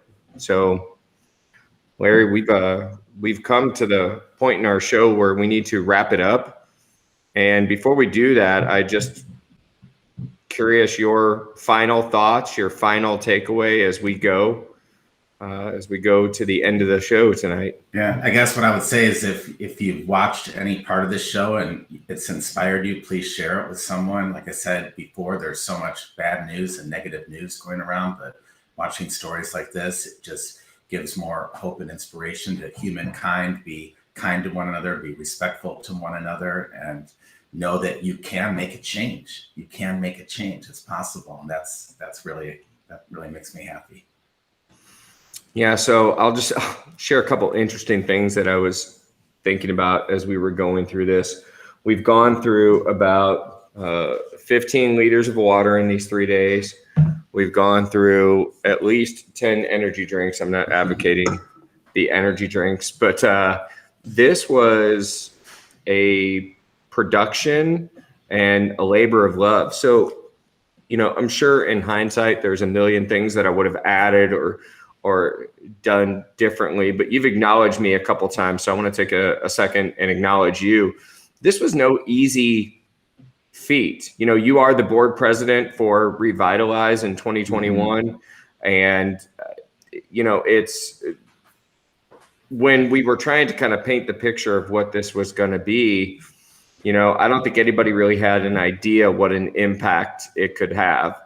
But again, I'll say the biggest impact of all of this was on me. And I'm sure I speak for you, Larry, when I say on you, just a humbling experience. But I want to thank you for having the faith in what we were doing, for being the president of Revitalize for, I think 2 years now. Couple years. Yes. And continuing the mission, helping Revitalize to raise money in 2019 and help sustain them in 2020. And now here we are, 2021. It's been a great ride for this organization. And again, we had some people casting a little bit of shade when we decided to take Revitalize from being Revitalize St. Louis to a global brand focused on sharing the stories of good everywhere and the people doing good. But I think after tonight, they now know why. And we've known why for a long time. I want to thank all of the Changemakers. We received a lot of donations over the 3 nights. And, Carol, that's really nice what you said. And can I also comment, Carol, all the videos will be available individually on the jimandlarryteam.com and on Revitalize, Jim? Yeah, it'll be on all of them. It'll be on the YouTube channel. You'll have plenty of places to get it. We just want to make sure we get the right information in. I could easily post them right now, but we're going to take some time tomorrow to make sure we have web links correct, donation links correct, all of those things in there. So it'll take us a little bit of time to put it together. I hope to have them out by about 6 o'clock tomorrow evening at the latest. Hopefully it could be earlier, but we will debut all 33 interviews at one time. So it might take a long time to upload those now that I think about it. But either way, we'll make it work. But yes, you'll be able to share the individual stories. Yeah, and not only will you have the ability, but you will have the responsibility now that you know there's somebody that needs to know what is going on and who is doing it. So I'm proud of all of our change makers. Larry, I'm proud of you. Thank you so much for joining us. I'll give you the last 30 seconds as Mr. Board President to close it out. Great. Well, tonight isn't the end. It's actually the beginning. We launched the videos and more stories on Monday, August 9th, and we continue through the 17th of November. And then on the 19th of November, we will be honoring change makers and supporting them. We've got LinkedIn groups, Facebook groups. We have more financial support coming their way. So this isn't the end, it's the beginning. And thank you, Jim. Thank you everyone for watching, and live a better life. Be blessed. Thank you.